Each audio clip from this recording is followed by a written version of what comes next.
What's going on, guys? Welcome back to another edition of the Evolution of Sports Talk Television on a happy hump day edition of the Sports Web. I'm your host, Peter Blake. How do we start off this show?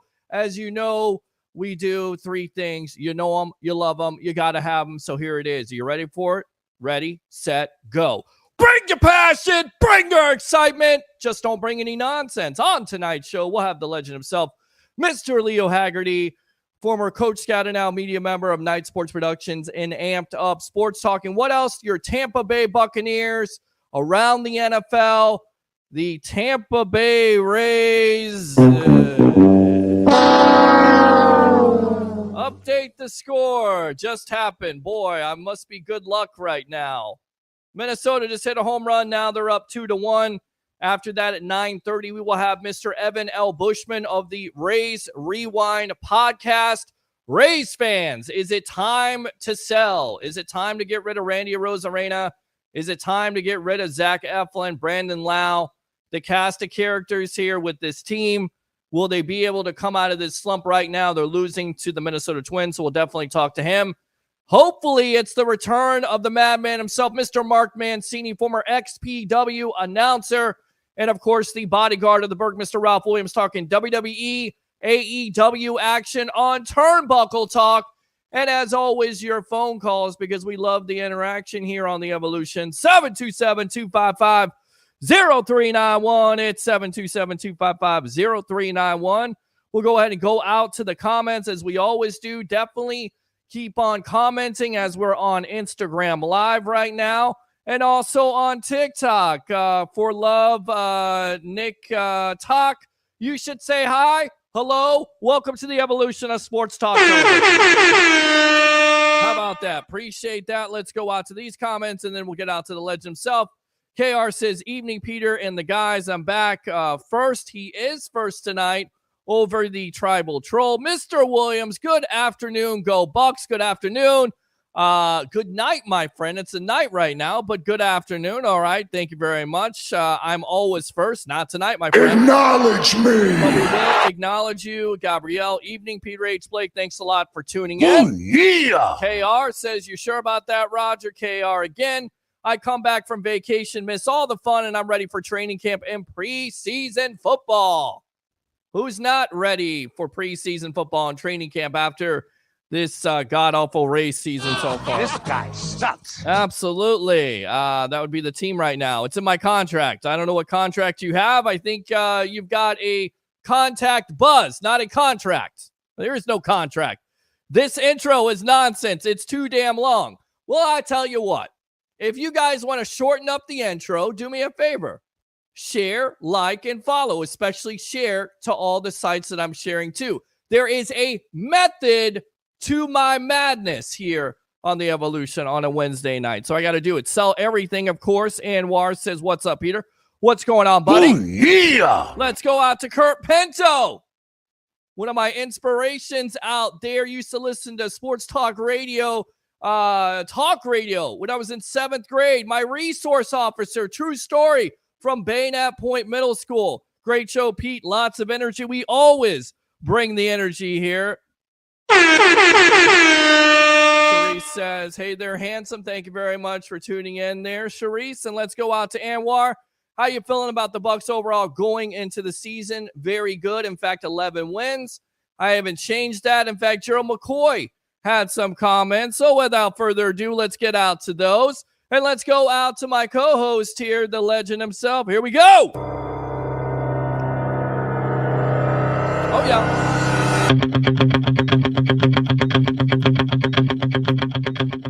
Former Coach Scout and now media member of Night Sports Productions and Amped Up Sports. And oh, by the way, if I do look handsome tonight, thank you very much to all the women out there. You know, I do style and profile, if you will, with the Rolex because I am the Rolex reporter. But special shout out to Ricky at Up the Block Barbershop. Getting me right, getting my beard right. So there we go. Enough posing, enough commercialization here on the Evolution. A Leo word. Mr. Leo Haggerty, welcome to the Evolution of Sports Talk Television on a happy hump day. How are you doing tonight, my friend? I'm hanging in there, Peter. How about yourself? Better than the Rays. Well, My God. My God. hanging in there or hanging yourself if you're a Rays fan right now because it's tough to watch. You go back to last night because we'll switch gears here. We'll talk about the Rays and then we'll get into the Bucs. Of course, I would definitely want to hear from you Bucs fans. They get a 3-run home run by Randy Arozarena. You feel good about yourself. You get up 4-0, and what happens? Your bullpen blows it. I mean, it's kind of been the story. And by the way, Carol, thanks a lot for tuning in. Appreciate you there. Christopher O'Reilly, thank you very much. Good evening to you guys. Oh, yeah. As I want to make sure I get all the webhead comments. I don't want to neglect you tonight. But is it sell time for the Tampa Bay Rays, Mr. Leo Haggerty? Is it time to get rid of the aforementioned Randy Arozarena? Is it time to get rid of a Zach Eflin and a Brandon Lau? Where do you stand on this team? Why? I mean, what are you left with then? A AAA club? I don't. It all depends what you get in return, Peter. And that's the key. And the problem is, the Rays' modus operandi is they're going to want prospects. Right.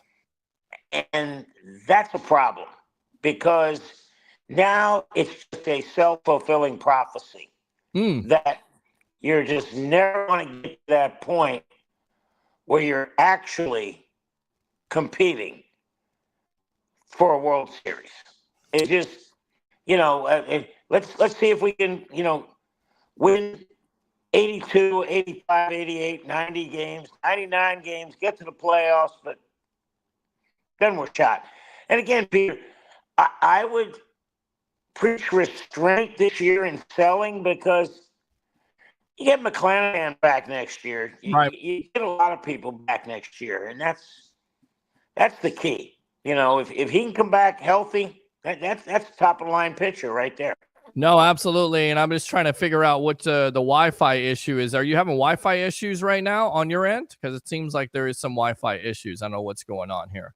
So just stand by here. Let's see what's going on. It's not on my end. I don't know what it is, guys, but we'll just work with it here. Leo Haggerty, the legend himself. I mean, Randy Arozarena seems to make the most sense because he is a guy that has been disappointing this year, but also we know the potential. The team that's been talked about at this point is the Atlanta Braves. They need a position player. You get him. You get some prospects. You look to next year because right now it looks like that's where you're going to have to look unless you get back into this race. And, and I'm going to talk to El Bushman about this at 9:30 of the Rays Rewind podcast.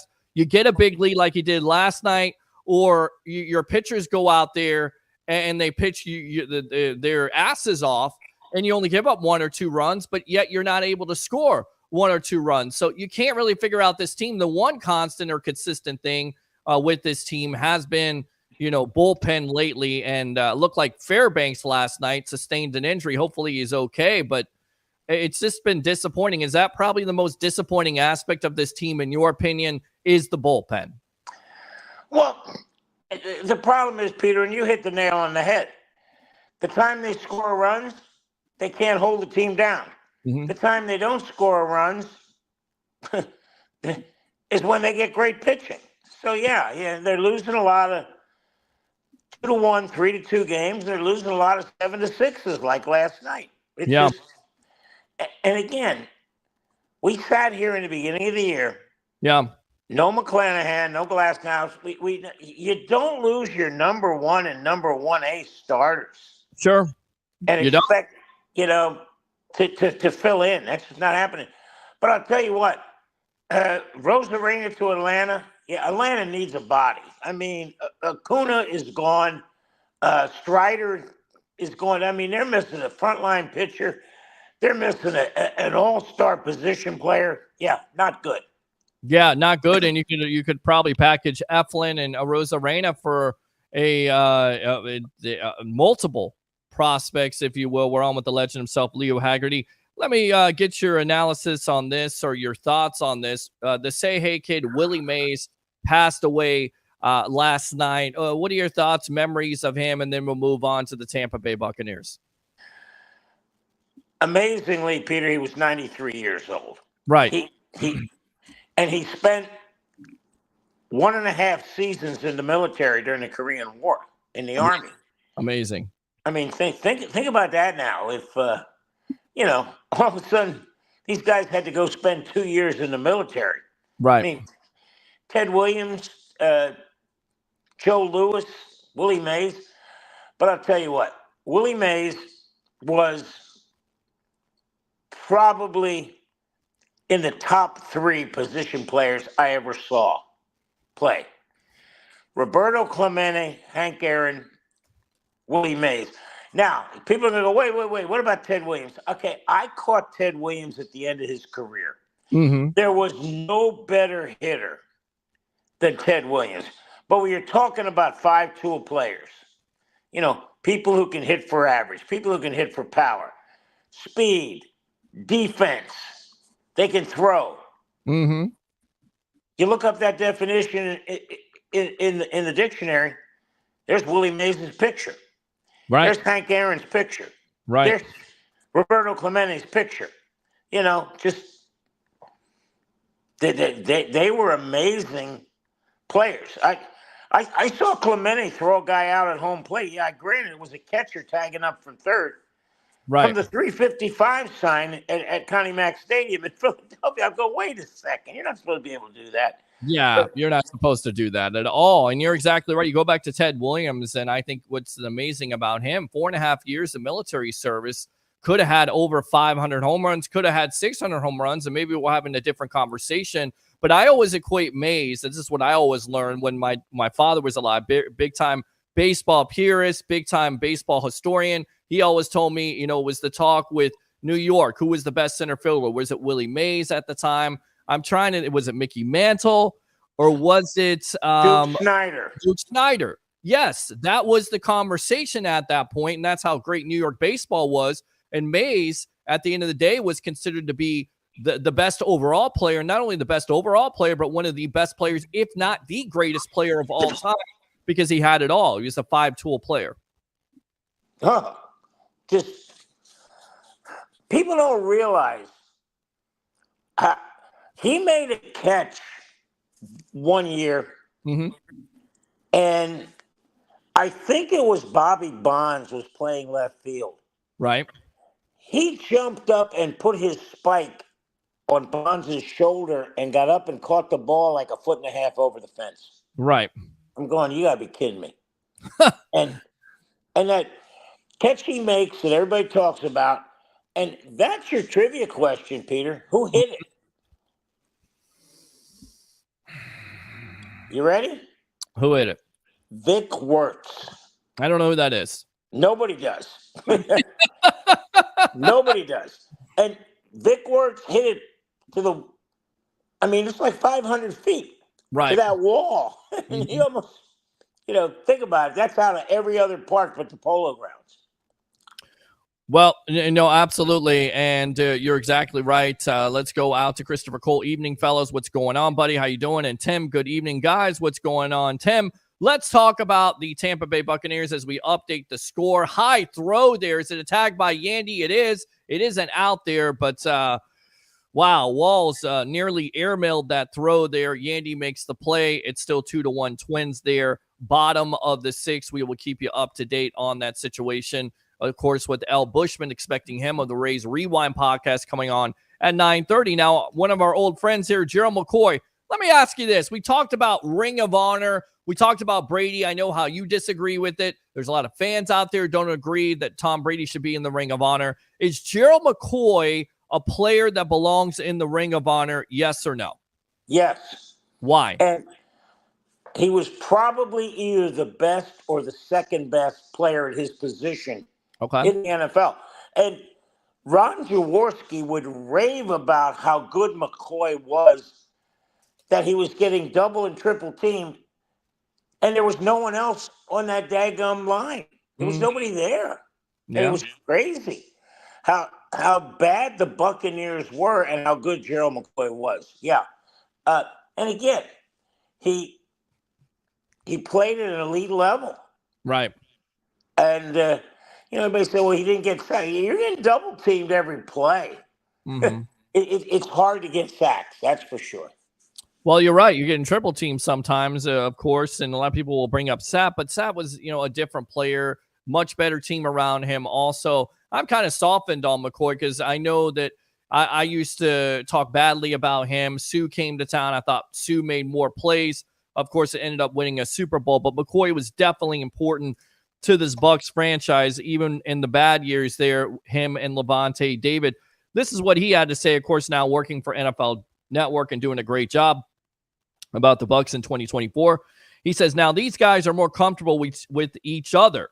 Mike Evans is Mike Evans. Chris Godwin is Chris Godwin. Baker is feeling great. I believe the Buccaneers will go on year 4 of winning the NFC South. Sorry, NFC South. I said it, and I'm standing on it. He also goes on to say, this is just the beginning. McCoy told Rappaport and Mike Garafolo, of course, Ian Rappaport, wait until the big cameras come on. I'm going to talk crazy to all of you all. So with that being said, do you agree with what he's saying here? The thought process that, once again, the Bucs are going to be comfortable. You're going to have Baker back. You're going to have Mike Evans and Chris Godwin, and they're going to be that much better in a Liam Cohen offense. Even though it is a new offense, it's different terminology, but you should be more comfortable. Do you believe that because of that consistency with this team, with the players coming back, that they should win the NFC South for the 4th year in a row? They will eventually get comfortable with the offense, Peter. It won't happen right away. It's going to take time. Okay. I don't think they're the favorite to win the NFC South. Well, of course they're not. Yeah, I mean, I think right now it's all been in the national media. To me, it's been crazy. It's been Kirk Cousins and the Atlanta Falcons. And I'm sorry, I don't see it. I understand that you finally got a quarterback there and you've got some weapons, but offensively, offensive line, are they good enough?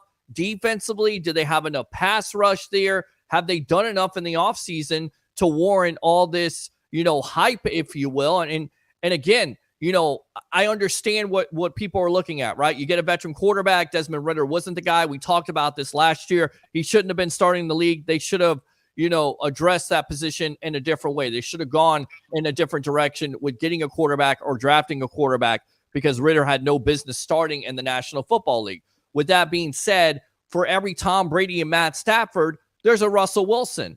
Okay, so what if Kirk Cousins is Russell Wilson? He doesn't have the impact that they anticipate with that big-time contract. Just because you get a veteran quarterback doesn't necessarily mean you're going to have those type of results that Brady and Stafford had. Yeah, but the odds are pretty good you're going to, Peter. That's the thing. Okay.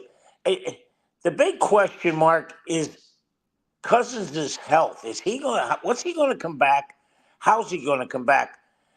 And again, when you look at Atlanta, that was a glaring weakness. Now, just having him in the offense, a guy that completes close to 70% of his passes, tight end is going to become a position that they didn't just forget about. Right. Which is what they did. And, just when you look at what's Atlanta got, yeah, it's all going to come down to health, Peter.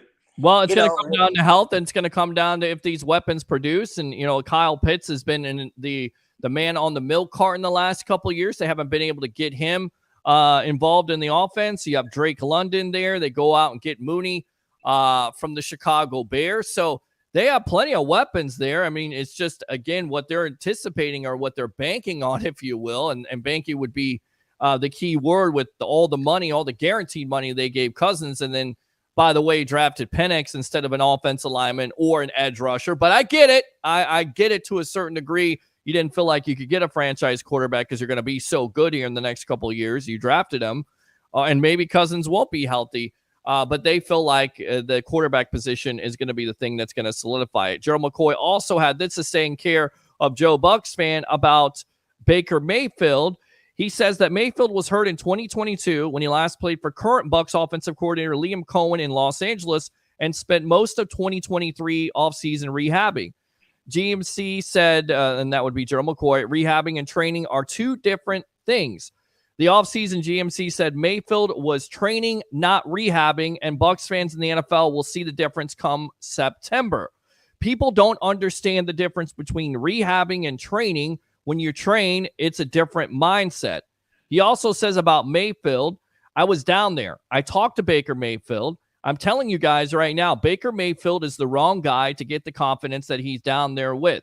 He is so relaxed and comfortable with where he's at, but he still has that chip on his shoulder because people are thinking maybe it was a fluke. Your thoughts on those comments from McCoy with the rehabbing? Wasn't necessarily 100%. Now he is 100% healthy. He's not rehabbing. He's training. And then on top of that, being comfortable, but still having, that thought in the back of his mind, because national pundits continue to say that he was a fluke and he can't do it again. He has that chip on his shoulder. And maybe that is a direct reflection of that locker room in 2024. What do you say? Yeah, I want my quarterback to have a chip on his shoulder. Right. Nothing wrong with that, Peter. That's for sure. Yeah. Again, if Baker Mayfield is lining up under center the first week in January, this team's probably going to be in the playoffs. Okay. Are they going to win the South? We don't know, but they may be good enough. 10, 11 games may not win the South. It's just I want to see what happens, because Atlanta's in the same boat the Bucs are. They got a new offensive coordinator, new head coach. Right. You just don't blend these guys together. I mean, you have to throw them in the mixer and see what happens. And again, look at what's going on in New Orleans. Same thing. I mean, you got new head coaches, you got new coordinators. When's the last time a division had 4 new coordinators on offense? Think about that. Well, I mean, not only coordinators, but also head coaches. And you bring up an astute point here. You have new coaches, you have new offensive coordinators, new systems, and also people saying, Atlanta with the first-year coach and the first-year coordinator, that's tough to do. It's been done, but it's tough to do. So once again, I like where McCoy is saying. I like what he's saying about consistency. You have the same coaching staff. You have the same players besides Cohen, of course. And once again, Cohen, to me, his offense is a different term. It may be a different terminology, but it's the basic same offense. And I actually think that this unit will be better because you won't have that transition period like you have with Dave Canales. Once again, love Dave Canales, but it took him a while because he didn't know how to call plays in the National Football League. Cohen has been there, and he's done it, and he knows how to do it. If you want to talk about... Yeah, but Peter, remember what we saw with Tom Brady. Right. 8 weeks into the season, and Tom Brady is telling us, I still have to, back my mind up that I'm thinking New England is a Tampa Bay play. And I got to try. It's a change in terminology, but it's a big change. All right.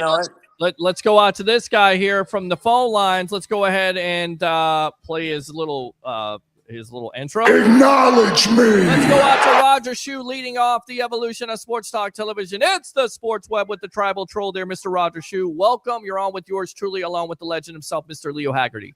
The legend, Leo Haggerty. Good evening. Good evening, Peter. Good evening. What's going on, buddy? All right. Well, I'm going to talk a little smack.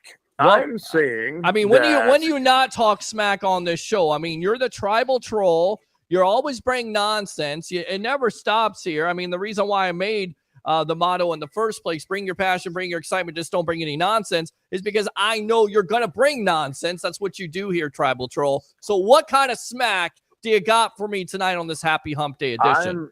I'm going to say that Chicago Bears quarterback Caleb Williams will have more passing yards and more touchdowns than Baker Mayfield in the 2024 season. Okay, you buy that, Leo? Caleb Williams has more passing touchdowns as a rookie and a new offense with a new offensive coordinator, as we spoke about, than a guy like Baker Mayfield who knows the offense, who knows his weapons, who doesn't have to go through those chemistry issues or those rookie roadblocks, if you will. Say that 3 times. What do you say? I may have to agree with him, Peter, because they're going to be behind probably in every game. He's going to have to throw the football. Okay. That's I I don't see where everybody's getting all excited about a rookie quarterback. When's the last time a rookie quarterback had any type of success? Whoa. Now, I got you on this. Okay, let's look at C.J. Stroud. No, Peter, hold on. And then he got to the playoffs, and look what happened. He had success during the regular season, and success was winning the AFC South, which may have been worse than the NFC South. Mm. And then he got into the playoffs, and man, it was over. It was OVER finish. So yeah, he had that type of success. But again, the only one I think is going to have any type of, positivity is Jaden Daniels. Everybody else, I don't see them, being able to come out and get their team deep into the playoffs. So again, I see all the hoopla, I see all the, the pomp and circumstance up in Chicago, but guess what, guys? He's a rookie. Yeah. And my brother Tom, a generational talent. Oh no, he's not a generational talent. I'm going to tell you why. He's not going to have 5 or 6 seconds he had to throw out in Southern Cal. He's going to have to get rid of that ball in 2 or 3. And the biggest knock on him is he doesn't go through progressions quickly. That's the biggest knock. That's where we'll see what happens, because he needs time. And in the NFL, you know what NFL stands for? Not for long, because those defenders are coming. Yep. They're coming. Yep. I agree with that. All right, Roger, anything else here? Chicago Bears have 12 wins this season. Oh, right. my God. Oh, hold on. 12, hold on. Let me go to the got 12 wins. Let me go to the bathroom, because I'm going to throw up.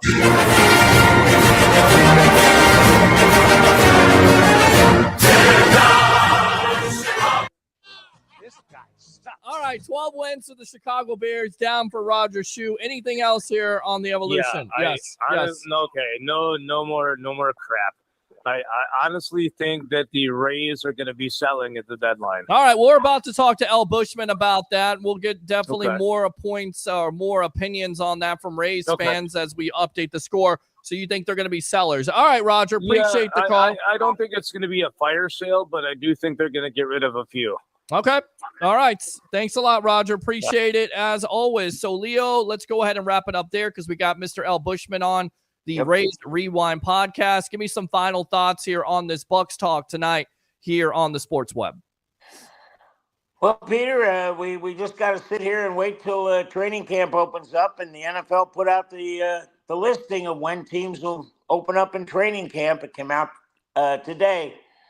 So we're looking at, sometime mid-July to late July that everybody's going to get excited again. Yeah. Because there's one thing about the NFL. The Chicago White Sox, if you were a fan, you knew they weren't going to win the World Series. But there's 32 teams in the NFL, and the fans of all, look at the Bears. They bring in a guy, and all of a sudden it revitalized their fan base. Yes. So we'll see what happens. And that's what's fun about sports, is you get to sit back and watch it. But you know what, Peter? With the Bucs, buckle up, Buttercup, because this is going to be an interesting season. It's always an interesting season here on the Evolution. It's always interesting with the legend himself, former Coach Scout and now media member of Night Sports Productions, Amped Up Sports. Great job on Sunday, Father's Day. Happy Father's Day to you. 4.3 thousand views, webheads, for that show. Live there from Belmar Saloon, so we appreciate that. Once again, I appreciate your time here on the Evolution. All right? Hey, have a good evening, Peter. And hey, we got to thank Ginger and Daniel for letting us use the bar. Yes, Ginger and Daniel and Marianne, and also the professor. Yes, all of them. Absolutely. All right, have a good one, Peter. See you, buddy. There we go. All right, let's go out to this comment, and then we'll get out to Mr. L. Bushman of the Rays Rewind podcast, where we ask the question tonight to Rays fans: is it time to sell? 727-255-0391. It's 727-255-0391. Ben says McCoy was okay with losing, so glad we let him go. And Roger Shoe, Caleb Williams better than Baker Mayfield. I'll put my money on it. And once again, you will lose. Update the score here. Runner just stole second and now just stole third because the ball went into, that would be Mr. Cabby himself, the shortstop. Let's get out to this guy right here, Mr. Evan L. Bushman of the Rays Rewind podcast. By the way, Roger, how much money you want to bet that Baker Mayfield does better than Caleb Williams? Just saying. Let's go out to Mr. L. Bushman. And the question for the night here as we update the score, Rays have Cabby there on third. So scoring position, they're down 2-1. Can they? Well, they're bunting. Wow, bunting. I mean, that's amazing in itself. But where do we begin here besides the fact, is it time, L. Bushman, for the Rays to be sellers? Welcome to the Sports Web. Hey, Peter, thanks for having me on again. Yeah, it's getting close to that time to where it almost reminds me of that scene from Trading Places where the Duke brothers are in the pit of Wall Street going, sell, sell, sell. Yeah, I mean, Drew and I discussed this on our show this past week, and we said this series against the Twins would be kind of important in a way, because if they get swept, you're definitely going to see some movement in those telephone calls that Eric Neander's been slowly getting in the past couple of weeks for guys that might be available before the trade deadline. So, look, we all know what this team is right now, and they're not equipped to make any kind of playoff run unless something miraculous happens. They're not going to be in the conversation about playoffs. They're not going to be going into a playoff mode or playoff run anytime soon unless an act of God happens. So I would say as of right now, the Rays are probably going to sell, and they're going to probably sell a lot. Well, they got two men on right now, first and third. Yandy Diaz up at the dish here, so hopefully he can. That's okay. The bullpen will blow it like they did last night. So I mean, it's inconsequential right now about having runners in scoring position, which the Rays are terrible about getting runners across home plate when they have runners in scoring position. So the run differential right now is just one of the most god awful stats right now that I don't even want to put out there in the sports web about what their run differential is. It's one of the worst in the league. It probably is one of the worst. I think second to the White Sox about getting. Yeah, I don't want to talk about it. But yeah, Rays are sellers. Sorry, folks. No. I mean, I get it. I understand it. That's why we got you on here. That's why we're going to get lots of fans, hopefully, to call in and talk about the Rays right now. And again, we'll keep you up to date on this situation. Yandy Diaz in the 0-2 count takes the ball, so it's now 1-2. So he has an opportunity to tie this game up. But what do you make of last night's game, El Bushman? I mean, you get up 3-0, you even get up 4-0. You get the big home run from Randy Arozarena, and somehow, some way, and I don't know what's been more disappointing. Has it been the bullpen this year or Aaron Savali, in your opinion? You can definitely say it's a combination of both. Savali has just been such a disappointment in that rotation where, we thought he was going to be the guy that Cleveland had in the first half of last year before coming over that trade. And he's just been a disappointment. And, when he's on the mound, he's either going to go 4 or 5 innings and he's probably going to give up a lot of runs, which he did last night. And it's just, frustrating when you give up a top prospect for somebody that you think is going to be one of your frontline starters and just turns out to be, possibly one of those guys you're going to have to maybe say goodbye to in the next few weeks or so, if not before the trade deadline, maybe released or DFA'd, because he's just been kind of another disaster, just like Phil Matten was or has been for the past year or two, or for this past year, because of, signing him as a free agent for $6 million. And he's just been nothing but terrible too. And it's just been very frustrating all the way around. So I think a combination of both. I mean, we've seen the bullpen give up leads before all season long. So it's nothing new where the Rays have a nice big old lead and then the bullpen likes to cough it up. And that's just the calling card the Rays bullpen has had. And especially this year when it comes to games like this, close games. The Rays haven't had a big comfortable lead in a lot of these games. They've always been either winning by the skin of their teeth or they've lost by maybe a run or two. So it's mostly have to do with the lack of production from the bullpen or lack of production from the offense. Yeah, ground ball there to third base. It is going to score the run. Everybody is safe, first and second right now. We're at what inning are we in right now? The top seven? Yeah, we'll seventh. probably cough it up probably in the 8th or the 9th. Oh, I need you to stay positive, but I get it. I understand it here. You go with that. Savali, are you surprised by it? Because, you get him from the Guardians. You feel good about him. And it just seems like he's had his struggles this year, and you can't figure it out because he's got the stuff. His velocity is there. What is it with this guy? Why is this guy failed so much this year? That's a great question. I think that's what's the frustrating thing with Rays fans and maybe Rays coaches too as well. When you have a coach like Kyle Snyder being your guru in the rotation, is when you have a guy that's been really the weakest link for this rotation is Savali. It's been like, okay, what are we doing here that we need to improve on? It really hasn't. We haven't seen any improvement at all. So the Rays have to really make a decision pretty soon. Now, I know Springs is going to be making his continuing his rehab start pretty soon, and then you got Drew Rasmussen coming back probably in next couple of months or so. So you can make a decision on, hey, are we going to get rid of Savali or maybe bump him back into the bullpen? I mean, maybe that could be a confidence booster where you say, look, Aaron, we're going to put you in the bullpen. We're going to put you in maybe as a long reliever or in the middle of the bullpen where we can bring you into maybe the 6th or the 7th. But for right now, it's what we have because the depth for our pitching rotation isn't there just yet. But I think the frustrating thing, and I know a lot of Rays fans agree, it's just like, we got this guy to be in the top 3 of the rotation. He's just been nothing but disappointment all the way around. So I think the Rays need to make a decision here pretty soon about this guy. Taj Bradley tonight pitched, didn't pitch badly. I think the young man is starting to grow right before our eyes. He's getting better, especially when it comes down to out pitches, using that splitter. Certainly seems like he's found something here, Bush. Talk about Taj Bradley a little bit.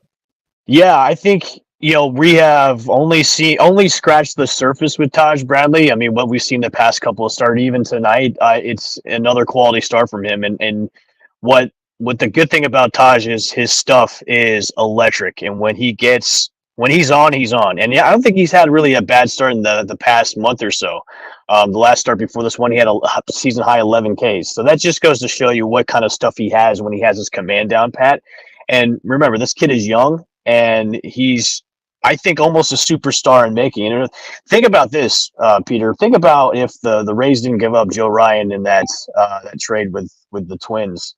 To get our good friend over here to be a DH. Think about that. Think about having Joe Ryan still in our rotation, without doing that trade. So think about that. That would have been a nice little punch combination with him and Taj Bradley in this rotation this year.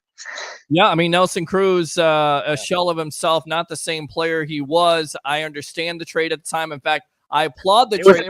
It was a trade that was 2 years too late, or even a year late to do that trade. Agree. And you trade Joe Ryan, but you're exactly right. But you got plenty of pitching coming back next year. This year, right now, you got Armand Rosario up at bat here. 1 out, 2 men on, first and second. Rays again tie the game up here in the top of the 7th. So we'll see if Rosario can definitely get a hit. Talk about Rosario a little bit. Bright spots on this team. Is he one of those bright spots? Talk about him a little bit. Yeah, he came in cheap with the Rays, only signed for $1 million, and he's been really one of those bright spots that come in, has really contributed when he's on the field and in the batting lineup. And I also do think he's probably going to be one of those guys and maybe be let go during the trade deadline too, because of just the pieces that teams are going to need and the way the Rays are going to think about maybe rebuilding for next year. So he's probably one of those guys that's going to be included in maybe a package or two at the deadline. But yeah, he's been great. I think having him play a little bit more would have been fine, but it's just one of those things where you don't have enough playing time to go around. But yeah, he's been nothing but a bright spot in the field, not only in the field but also in the lineup too as well. All right, so we'll keep you up to date there. Ground ball off the pitcher to second. Does he beat it out? He does beat it out right there. So men on first and third now, 2 outs, hits the pitcher. Speaking of hitting the pitcher, what do you make of that situation with Pete Fairbanks? It seems like everything is okay, but it hit his hand. Are you worried about that? Because, again, we talk about the bullpen, but I think Fairbanks overall has been, one of the most consistent options to go to. And if you lose him, then, well, you got to go with what you got, and it's not been very good. So talk about Fairbanks. Yeah, I think the test came back negative, so he should be okay. They said he expects to be available for the series finale, which is tomorrow, so that's good. It's only a bruised right thumb. I think coming back from his IL stint, he's been pretty locked in. But yeah, he's been that option for the Rays where he's been our pseudo closer for the bullpen. But as Pete would say, it's suckety sucks. As it just sucks. That's what Pete would say. But yeah, I mean he's been so reliable since he's gotten back. But you know what, with the other guys that are just failing in the bullpen, you can't go to Fairbanks all the time. I mean, you have to look what we had to do last night. We had to turn to Phil Madden after he got hurt, and look how that turned out. Yeah, it didn't turn out very well. Mike D. Roche. Hey, Peter, what's going on, buddy? How you doing? Oh, yeah. With his Chicago. Right, brother. We're going round and round, brother. A little cream in the coffee. I love it. There you go. And then I'm a Twins fan since the Rod Carew days. Let me ask you this. Randy Arozarena. He's starting to hit home runs. Is he the first guy you see being dealt? Do you see him getting dealt to the Atlanta Braves? Could they have a package deal because the Braves need a pitcher and they need a position player? Do you go with Randy Arozarena and Zach Eflin and basically help the Braves try to win a World Series there and get multiple prospects? Is that where you think the Rays could go here? Maybe the Braves, maybe somewhere else. I do definitely think that Randy's probably going to be one of those guys that may be on the outs. So I'm kind of glad he's doing well. Just like him and Brandon Lau, they're starting to hit again. Maybe they know that they're going to be dealt soon, so they're upping up their game and starting to hit better. But yeah, if the Rays continue to play like they are by the trade deadline, you're going to see a lot of those guys. And I had a list of these guys I tweeted out the other day: Yandy, Randy, Belau, Eflin.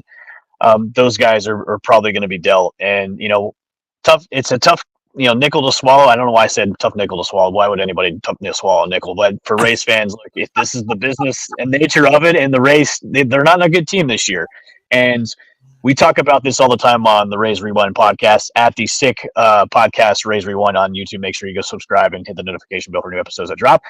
We talk about, hey, look, they need to be looking towards 2025 and start looking to who they're going to bring in and who they're going to trade away and how they're going to look a little bit differently.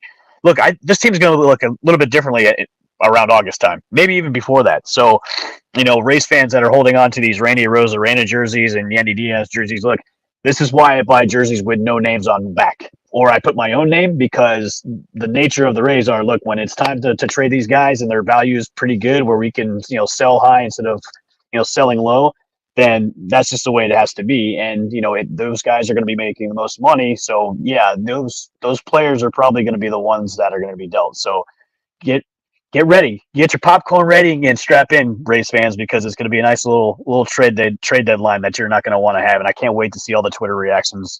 It's going to be so hilarious. These Twitter babies are so cute. They're like, oh, I just love them so much, and I'm going to miss them.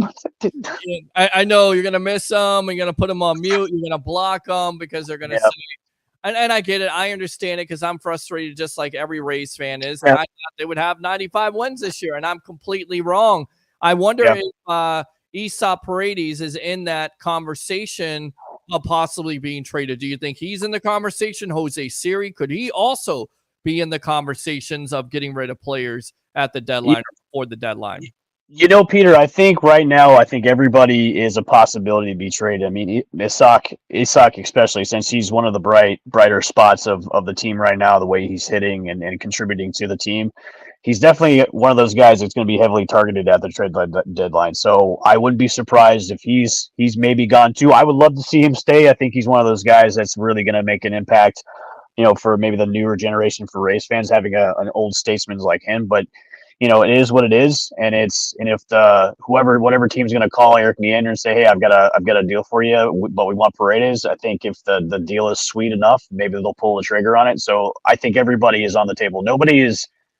To me, there's only maybe a couple guys that are off limits as of right now, but I think for the guys that a lot of teams are going to be looking at the trade deadline, there's nobody that's off limits right now. Maybe Brian Pepio is probably off limits right now. Taj Bradley, of course, is probably off limits, but other than that, I think a lot of these guys are off limit, or a lot of these guys are expendable right now. All right, update the score right now. 2-2 tied in the top of the 7th, but the Rays got something going. 2-0 count, 2 outs. Jose Siri up to the plate. 3-0 count with the bases loaded. So if he walks him here, the Rays take the lead there on the walk. And if Siri is shown that he can hit a grand slam, he has that power. So hopefully he's not swinging at this. He's taking all the way. I'm just going to watch it here, see if he takes it. Right down the middle there. So 3-1 count. Rays right now trying to bust this game wide open with Jose Siri at the dish. What you're watching right now is the evolution of sports talk television. It's the Sports Web. I'm your host, Peter Blake, along with Rays Rewind podcast host, Mr. L. Bushman himself, Evan L. Bushman, talking about what the Tampa Bay Rays could be doing here before the deadline, at the deadline. It's disappointing. I mean, do you think, and JP, one of our good friends, JP Peterson on the JP Peterson show today, mentioned the reason why the Rays have not been sellers is because they're trying to get this stadium deal done. Do you think that plays a factor? A ground ball to third. Great play there. Tagged out on a force play. Siri does not come through, but the game is tied now 2-2 there with Jose Siri and the ground ball. Great play by the third baseman. Heads up play, makes a scoop, and then beats Rosario to the bag there. So JP Peterson mentioned it today. The reason why you don't get rid of some of these players is because you're trying to get that stadium vote through. Do you agree with that? And once again, we're talking stadium. Where do you lie on this? I know I've asked you before. I'm going to continue to ask you it. JP and his stadium conspiracies. I love it.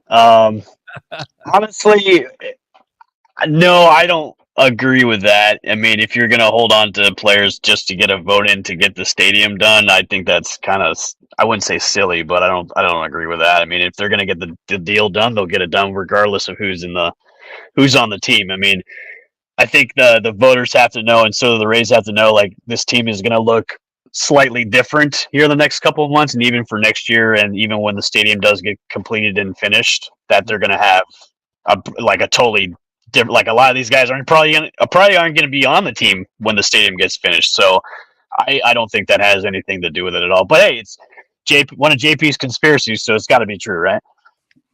Hey man, I'm the co-host. I'm the producer. I'm gonna run with him on this.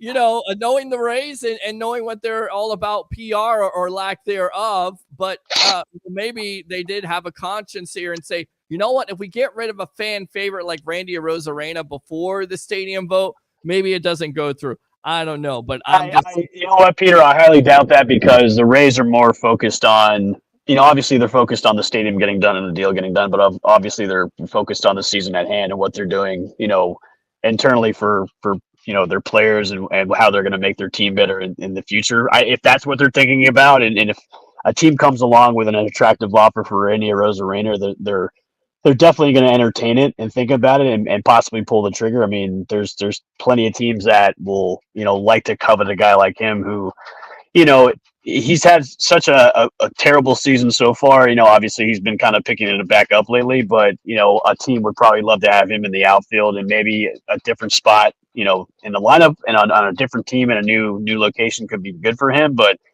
for the Rays just to say, hey, this is going to hinder on what we're going to do with the players, I highly doubt that. Okay. And that's the most you're going to have me talk about the stadium until it gets built and finished. All right. The renderings look beautiful, by the way, but that's all I'm going to talk about that. Well, the renderings always look beautiful. We always get excited about it, and it's like Groundhog Day, over and over. Is the stadium deal going to get done? Oh, we might get it done. Big pep rally, and then all of a sudden, wow. And you have nothing. You got absolutely nothing at the end of the day. I'll tell you what, Peter, I'm more jacked up about what's going to happen at the trade deadline than I am, even watching this team lately. I'm more like jacked up about, okay, what kind of moves are we going to make? What are we going to look like next year? What's going to happen? Like, even not only for the Rays, but other teams in general. Like I get a kick and I get jacked up when the trade deadline comes around because it's like, all right, teams are gonna look so much different. Maybe the Rays will make some moves. They probably won't, but you never know. Maybe this year's a different year because they're not playing well and they stink. So you could see a lot of big changes, or you could probably see maybe one or two. I think it kind of depends on how the Rays think they're going to fare, maybe for 2025 if they're not going to be even close to the second wild card spot by August. So we'll see. All right. I'm going to go on. I'll go back to TikTok Live in a moment. I don't know why this person wrote that, but okay. Whatever you say, we'll go back to that in just a little bit. But yeah, I kind of lost my train of thought there. You're exactly right. Like, will they make a trade? Because they are struggling. The Rays have never done that. They've never gone all in. This team doesn't seem like they're going to go all in at this point, but who knows? Maybe they do keep the collection. I would hate to see Randy Arozarena go to the Atlanta Braves or go to a team and help them win a World Series. I saw it with Ben Zobrist. I saw it with Wade Davis. I saw it with David Price. It hurts. I saw it with freaking Joe Madden going to the Cubs and winning. I don't want to see that again. That's like Groundhog Day to me also. Give me your final thoughts here on Willie Mays, and we'll get you out of here on that. When that came out, I was like, man, we just lost one of the GOATs. Willie Mays is one of those players that not only shaped the way of baseball, but also shaped how the color barrier was also just shattered when him and Jackie Robinson came into the league. And if you're going to have a Mount Rushmore, Willie Mays has got to be on it with the rest of the guys. So it's a real sad loss to have him go. He's one of the greats and really brought a lot to the game of baseball to where it is now today. So yeah, really, really sad about his passing. Absolutely. All right, L. Bushman, go ahead and promote yourself here on the Evolution of Sports Talk Television. Sure. Make sure to check out the Rays Rewind podcast, courtesy of the Sick Media Network. We're on YouTube at the Sick Podcast Rays Rewind. Make sure to check us out, subscribe and notification bell, and check me out on Twitter at the L Bushman. All right, there you go. L. Bushman of the Rays Rewind podcast. Thanks a lot for your time here. Oh, Peter, for that guy that said the Bears are going to win 12 games, is he high? This guy. I hope he does a bet on that. I hope he bets on that. Oh, he's going to bet on that. He's already bet me on it. Are you taking the bet? How many wins do you think the Bears have this year, realistically? I keep on asking Bears fans about this, and they're like, 10, 11. And I'm like, listen, I get it. You're excited about a generational talent, but it doesn't always work out that way. Rookie quarterbacks like CJ Stroud don't grow on trees. I'm not saying he's not going to have that success, but there's going to be a transition period. And then furthermore, you got friggin' Hard Knocks. Like, who's not looking forward to seeing this kid and this whole team on Hard Knocks? But it's a distraction. And more times than not here, Bush, those teams that have Hard Knocks, they don't make the playoffs. They don't. Yeah. Plus, he also paints his fingernails, which is kind of funny too. So I'll give the Bears a generous eight wins. Okay. And so who wins that division in your opinion? Is it the Packers? Is it the Lions? Everybody's darling right now. I'll go back with repeat champs for the Lions because I mean they didn't. Nobody left that team in free agency. I think maybe a couple guys, but they reloaded. They had a great draft once again. It's the Lions division to lose. I mean, they're the most complete team in that division. So, well, Gerald McCoy thinks the Bucs are going to. I will say this, Peter. Though the Packers are probably going to give the Lions a run for their money. I mean, the Packers looked really good last year. And I think Jordan Love is really taking a hold of that team as the quarterback. So they're going to see a division that's going to be duked out between the Lions and the Packers. Minnesota's not even going to be any close to it or Chicago. What do you think about Gerald McCoy's comments? Because he was on, of course, he's now on NFL Network. He's talking to Ian Rappaport and Mike Garafolo. And he said that the Bucs are going to win 4 in a row because of the consistency there and because they have Baker back, Mike Evans, Chris Godwin. What do you say? Do you think? Because you're looking at it, and I didn't think about this. The Atlanta Falcons, everybody's like touting you got Raheem Morris as a coach. You got a new offensive coordinator. You got a new system there. So that doesn't always transition over. So am I in the twilight zone? This doesn't always work out with first-year systems. Not everybody is Tom Brady or Matt Stafford. Well, remember, Baker's learning a new system yet again with another new offensive coordinator. Now, obviously, they were together in LA before coming over to Tampa this past year. But it's another new offensive scheme that the Tampa Bay Buccaneers have to learn. So it's new for not only the Atlanta Falcons but also the Buccaneers. So 4 wins in a row. I mean, it could happen. I definitely see the Bucs definitely doing that. It just kind of really depends on the strength of the offensive line and if they really can get the run game going with Rashad White. So, but hey, It's the NFL, baby. Anything can happen on Sunday, any given Sunday. It could be 4-0. I'll put a bet on that too. Yes, I'll put a bet on that. I'll put a bet on against Roger Shue and his Chicago Bears and his mom. And look, Caleb Williams may have better statistics than Baker Mayfield. You know why? Because they may be down in games, so you may be throwing a lot. That's the reason why. I'll take a bet. The garbage time touchdowns. Garbage time. Garbage. All right. There you go. L. Bushman, Evan L. Bushman of course, the Rays Rewind podcast. Thanks a lot for your time here on the Evolution. All right. Thanks, Peter. Thanks for having me on. All right. Yeah, absolutely. As always, we have them on Monday. If we're not on Mondays, because sometimes I take a little bit of a break. You know, again, recharge the batteries. Family wants to hang out. Mom and sister are in the house. Are you going out to drive tonight? Because I don't know if you know this. I go out and drive Uber. I have like 50 jobs.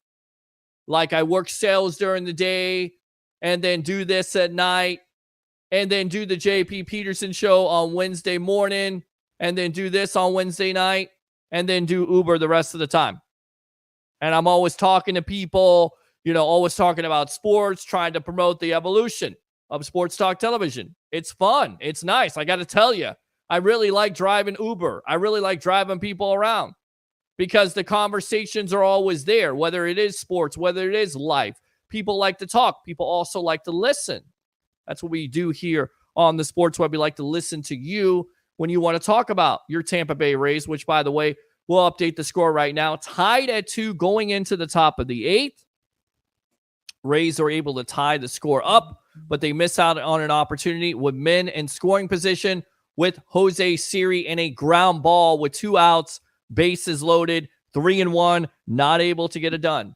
I mean, this is typical Rays offense this year. It is tough to watch. It is a grind.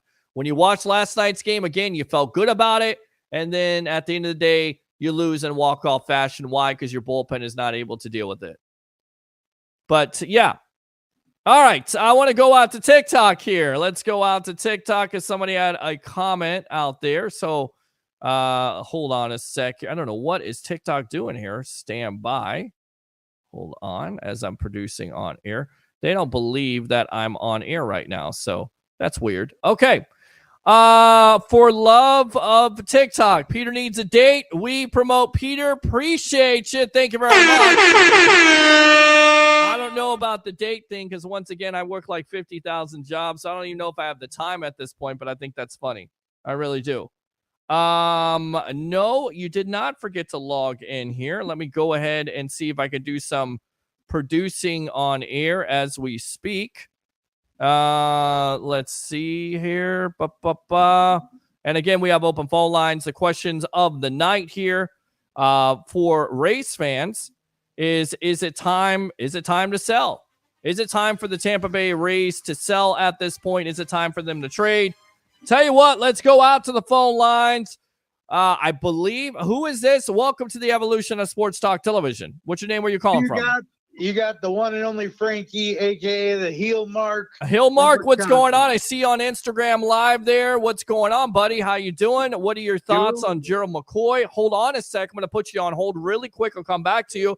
Mr. Curtis, one of my favorite webheads. Stand by. We got Frankie from Wisconsin, and then we will come out to you. All right, my friend? Yep. All right, stand by there. So go ahead, Frankie, and then we'll get out to Curtis. Go ahead. Oh, okay. If you got another caller that's coming in, Frankie, just go ahead and use your call. We'll take your call, and Curtis will hold. All right. Yes. Well, I had no idea what was going on with Gerald McCoy today. No, why do you say that? Literally, because you know my disability and the disease I have. I've been in a high pain day where I was in my bed most of the day. Sure. And I was just out of it. And I get up to watch wrestling, and midway through I put you guys on, right? And there's Gerald McCoy talks. I was like, what's going on? That's what we do here, my friend. That's exactly what we do. Gerald McCoy, yeah.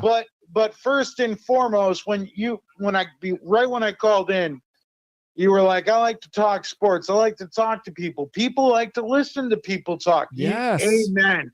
We need a Peter Appreciation Day. Peter Appreciation Day. I kind of like that. I like that a lot. I really do. I like it you bust your butt, man. You really do. Thank you. And I appreciate everything you do, man. It's what I've been following you for like 5 years now, if not longer. So, I appreciate that, man. I really do. I appreciate the success. It's awesome. That's awesome that you're a part of it. You've definitely been a part of it. I always talk about fans like you, fans like Curtis. You guys are the lifeblood of what we do. That's the reason why we do what we do here, because of fans like yourself. So we appreciate that, and it grows the show. This is how the show grows. Yes. I keep telling my buddies to tune in for Turnbuckle Talk because I'm like, dude, I know you guys are Bear and Packer fans because we're up here in Wisconsin. Right. But there's wrestling. And they talk about all sports, dude. I'm a Cub fan, and they talk about Rays baseball. I'm like, how about the Cubs? Yeah, we talk about the Cubs. We'll talk. Well, I don't laugh at you because I grew up as a Cubs fan. That's what a lot of people don't know. That was the only team down here. It was the Cubs and the Braves at the time before the Rays. Yes. Well, I knew you were a Cub fan. Well, there you go. There you go. Like Ryan Sandberg is my all-time favorite baseball player. Love Ryan Sandberg. Wasn't he an MVP in 1984? Yes, he was. Yes, he was. Yes, I think he was.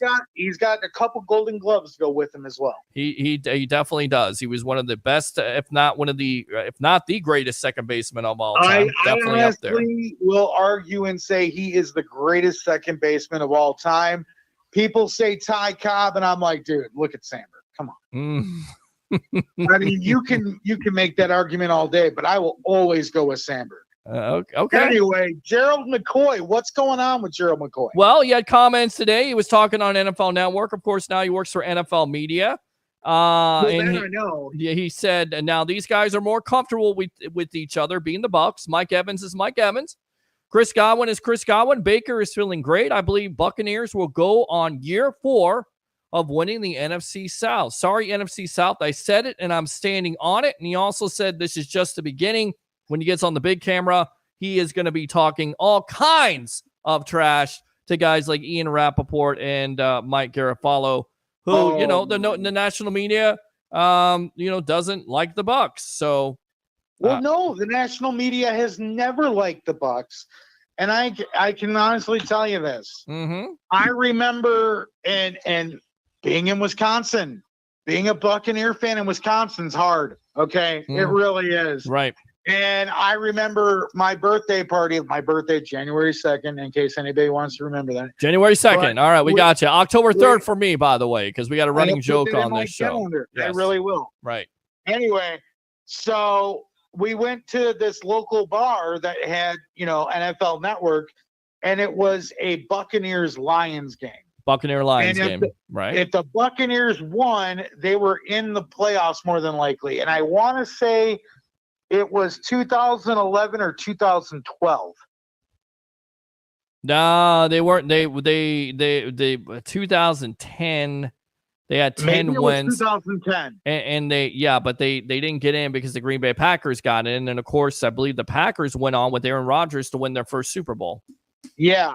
But the game I was talking about was that Lions Buccaneers game, and I'm watching the Bucs got screwed on a pass interference call. Yes, I remember. There was at least 3 blown calls that I saw. Correct. And my friends were like, "What's going on?" And I'm like, "Dude, do you not know how much everybody hates Tampa Bay?" He's like, "But that's literally." My friend was like, "Dude, that pass interference was like, dude, Helen Keller could have saw that." Right. And I'm like, dude, I know. Trust me, be a Bucs fan and watch this kind of stuff all the time. Right. And he was like, I can't believe that it's that that kind of stuff happens to your team all the time.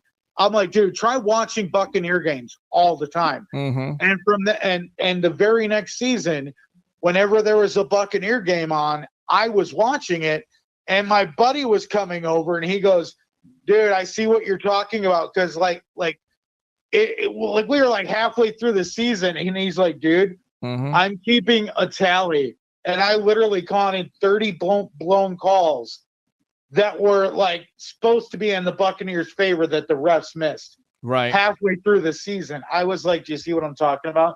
Not saying it doesn't happen for other teams, okay. But Tampa gets crapped on a lot more than anybody else. They do. Except when we had Tom Brady.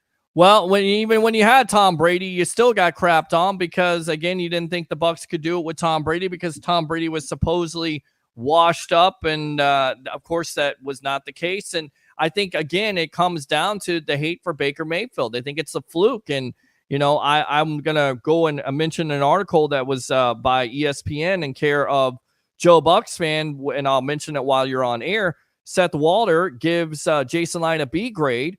And his analysis of this is because of Baker Mayfield. He says, though he had a bounce-back season in which he ranked 18th in QBR, there's a reason Tampa Bay was able to sign Mayfield a year ago for just 1 year at $4 million. If the Bucs had guaranteed, so the guy's not even giving Baker Mayfield the credit for what he did. There was a reason why the Bucs signed him in the first place. Yeah, the reason why is because, of course, he hasn't been able to be consistent. But also, he hasn't had the consistent offense. He's also played injured with the Cleveland Browns. But once again, national media pundit doesn't mention that because it doesn't fit the narrative. He also goes on to say, my synopsis on the whole Baker Mayfield situation, when he jumped out of college, this man thought he was the next Joe Montana, Dan Marino, the next Tom Brady. When he jumped out of college playing for the Cleveland Browns, thought he was gonna be the savior. Right. Dude, you got drafted to the Cleveland Browns. Okay. Yeah. You're not gonna be the savior of anything. They suck. They completely suck. It's a quarterback graveyard. It's right up there with the Chicago Bears. Sorry, Bears fans. And it's a quarterback graveyard for a reason. But you took them to the playoffs. Yes. Nothing. Yes. And then you were injured. They threw you away like you were yesterday's garbage for Deshaun Watson. And what's he doing? Nothing. Why? Right. Because it's Cleveland. It's Cleveland. And Cleveland rocks, especially when it comes to quarterbacks. Yes. Frankie, yes, we got to go ahead and finish up here. We got to run. I got a special guest here. I'll call back for turnbuckle talk, but let me just finish this. Yes. So Baker Mayfield gets passed around from Cleveland to Carolina to the Rams, and the Bucs picked him up for nickels on the dollar. Yes. And said, hey, we believe that you are still the man that you were in college. Correct. Come show us that you can do that. And he stepped up, and dude, like I said, he thought he was the second coming and the savior of Cleveland. He got a reality check. Because he went out partying every single night. The news was all over him. Well, that wasn't him. I think you're mistaking him with Johnny Manziel, but that was not him. Yeah, Johnny Football. Yeah, it wasn't. I know it's easy to confuse those guys. And again, update the score right now, 2-2. It looks like Randy Arozarena is out at third, but they're reviewing the play, so we'll see how that works out. Frankie, appreciate the call as always. I agree with you when it comes to Baker Mayfield. He had a lot to prove. And it's almost like the national media, because they weren't right this year, they think they're going to be right this year. He looks to me like he's safe, but we'll see. All right, Frankie. Baker's going to show everybody wrong this year. Bucs are going to win the division. I predict 12 or 13 wins for us. Okay. And we're going to at least go to the NFC Championship game. I like it, my friend. Appreciate you as always. We'll see you on Turnbuckle Talk. All right, get ready. All right, bro. All right. Later. Appreciate you. Good stuff there. Over phone line, 727-255-0391. It's 727-255-0391. Lots of talk tonight. Update the score. Randy Arozarena is out at third. 2 outs, 2 men on, 2-2. Twos are wild in the 8th inning. Tell you what, let's go back out to this guy right here, who's been a guest on our show before, but the Wi-Fi was terrible. Just wanted to give him, some props because he did a hell of a job tonight on my hair. My barber, Mr. Ricky. Ricky, welcome to the evolution of Sports Talk Television, my friend. How you doing? I'm doing all right. How you doing tonight?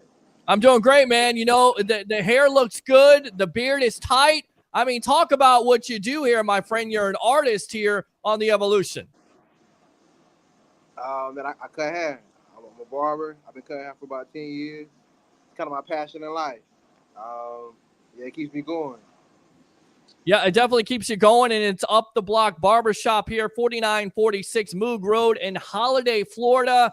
Don't go far. Get up the block. Go up the block on Up the Block Barbershop there, and get your hair done and look good, and of course get your beard done. And I always tell you, when my beard is out of control, I got to come to you because I try to eat some good food, and the hair gets in my way. So it's absolutely important.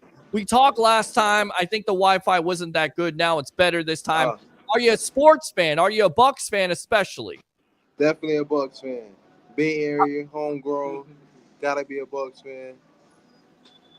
Okay. How long you been a Bucs fan for? All my life. Yeah? Definitely a big fan by the time we were winning the Super Bowl in 2000 with Warren Dunn, Derrick Brooks. Yeah. Definitely on that bandwagon. Yeah. 2002 there with that great defense. With that being said, of course, you got 2020 with Tom Brady.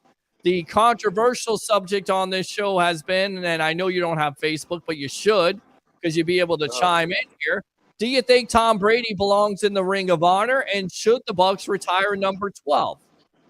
Definitely, you got to retire number 12. Wow, retire number 12. I'm surprised by that because I thought you would retire number 12 league-wide. League-wide. See, now you're listening to my show because that's exactly what I've said here too, Ricky, on the Evolution of Sports Talk Television. I'm your host, Peter Blake, giving you something to think about, talking to Ricky here, the barber of Up the Block Barbershop here, visiting with him. Who's your favorite Tampa Bay Buccaneer of all time? Of all time? Yeah. I would have to say my personal favorite, probably Mike Allstott.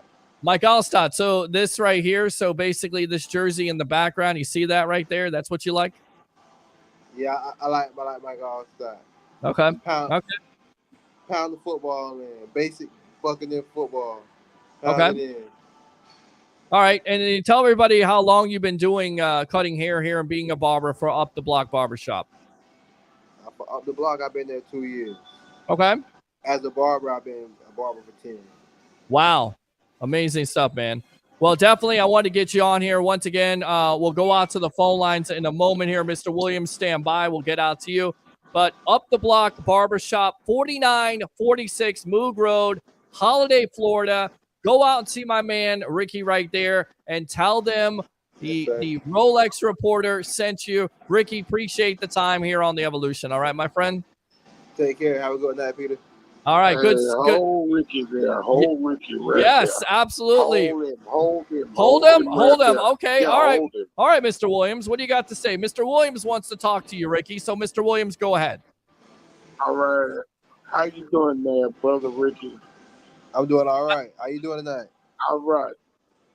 One thing I would say that I like what you said. Okay. Yes. Retired number 12. Yes. To me, number 12 was worn by one of the greats. Doug Williams? You better know it. Well, of course I know it. I talked about it on this team. So why not do I both? didn't even think about Doug Williams. Yeah. Yeah. You better know it. Now, see, I understand that That's more the reason why nobody should be wearing number 12. Well, it's good. That's good. There you go. Okay. I knew that he was wearing that in New England, right? Correct. You should have picked up the phone and called Doug and asked him, could you wear that jersey? Well, I don't think it was a situation that you're going to ask him. I mean, at the time, Mr. Williams, to be fair, retired. Right, but Chris Godwin was wearing it at the time, Mr. Williams. Yeah. That's what Chris came in wearing. Mm-hmm. Yeah. Yes. And Tom gave him a little percentage on it, you know. Right. He gave him a little something for him to take it off. Right. And that's when he became number 14. Right. But though, yeah, man, like I say, he done a good job. Gerald McCoy, good man, but to this Atlanta Falcons, yes, bruh, I heard enough. You heard enough. That's it. You heard enough of the hype, because you see, I don't get the hype either. I understand you got Kirk Cousins, But again, Kirk you know, for Cousins. every Kirk Cousins, there's a Russell Wilson story, right? Bruh, Not the impact. A Derek Carr story, if you will, but right? but in Atlanta, that quarterback, what's his name, Michael Penny Jr. or whatever his Michael name Penix, yes. Michael Penix, yes. is, he might as well get ready to play, but they ain't gonna win the South. There's no way. South coming through Tampa. Through Tampa. And we're gonna get it the fourth time. Okay. So you believe in what Gerald McCoy is saying. Let me ask you this, Mr. Williams. Do you think Gerald McCoy belongs in the Ring of Honor? Well, yeah, Gerald did do good things here. Okay. Yeah. Okay. Yeah, he did. Okay. When he got drafted, yeah, Gerald did good things here. Yeah. To me, Gerald will be always a Buc. Okay. Even if he went to the Carolina Panthers that year? Okay. Okay. Yeah, right. Gerald started here. The same thing with Ward Dunn. Okay. Ward Dunn started here, went to the Falcons. Correct. You know what I'm saying? John Lynch started here, went to Denver. Right. You know what I'm saying? And the Patriots, you know? Yep. Come on, man. Them are legends on Tampa. Look at Warren Sapp. Started here from start when we was the young. Yes, you're correct. With Derrick Brooks. You're right. 1995. Yes, sir. And went to the Raiders. Raiders. Yes. Okay. The hated Raiders. But at the end of the day, everybody came back home. They came back home to their roots, to where nobody else ain't want to come here and play. Right. And them guys came here and built a legacy here in Tampa. They did. You're exactly right. They absolutely did. One thing for a fact, one thing for certain, when it's all over, there better be hands down and give number 54 his gold jacket. That'd be Levante David. Yes, they better give 54 his gold jacket. I completely agree, because I definitely think he's a Hall of Fame football player for the Bucs. He doesn't get the publicity. He's the last one standing. Yeah, because he's the last one standing. And him and Mike Evans, after it's all over with number 13, he deserves his gold jacket. Now, Baker Mayfield, look, let's make these haters know that you're going to go back to the NFC South Championship. You're going to do it to let them know that you deserve the money you got. He's got the chip on his shoulder, right? Yes. Okay. Yes, he do. Okay. He do. And now, do not get me wrong, I do not blame him at all. I do not blame him at all. Like they said, the Cleveland Browns, that was it's an okay football team, but you got Jameis Winston over there now, and you got Deshaun Watson. Hey, Deshaun Watson ain't doing nothing but collecting the check. Yes. The same thing with that young man from the Falcons that left the Vikings, Kirk Cousins. Right. And that's all he's doing, collecting a check. You got paid. And Aaron Rodgers, it's time to go home, man. Yeah, that's it. You're done with Aaron Rodgers?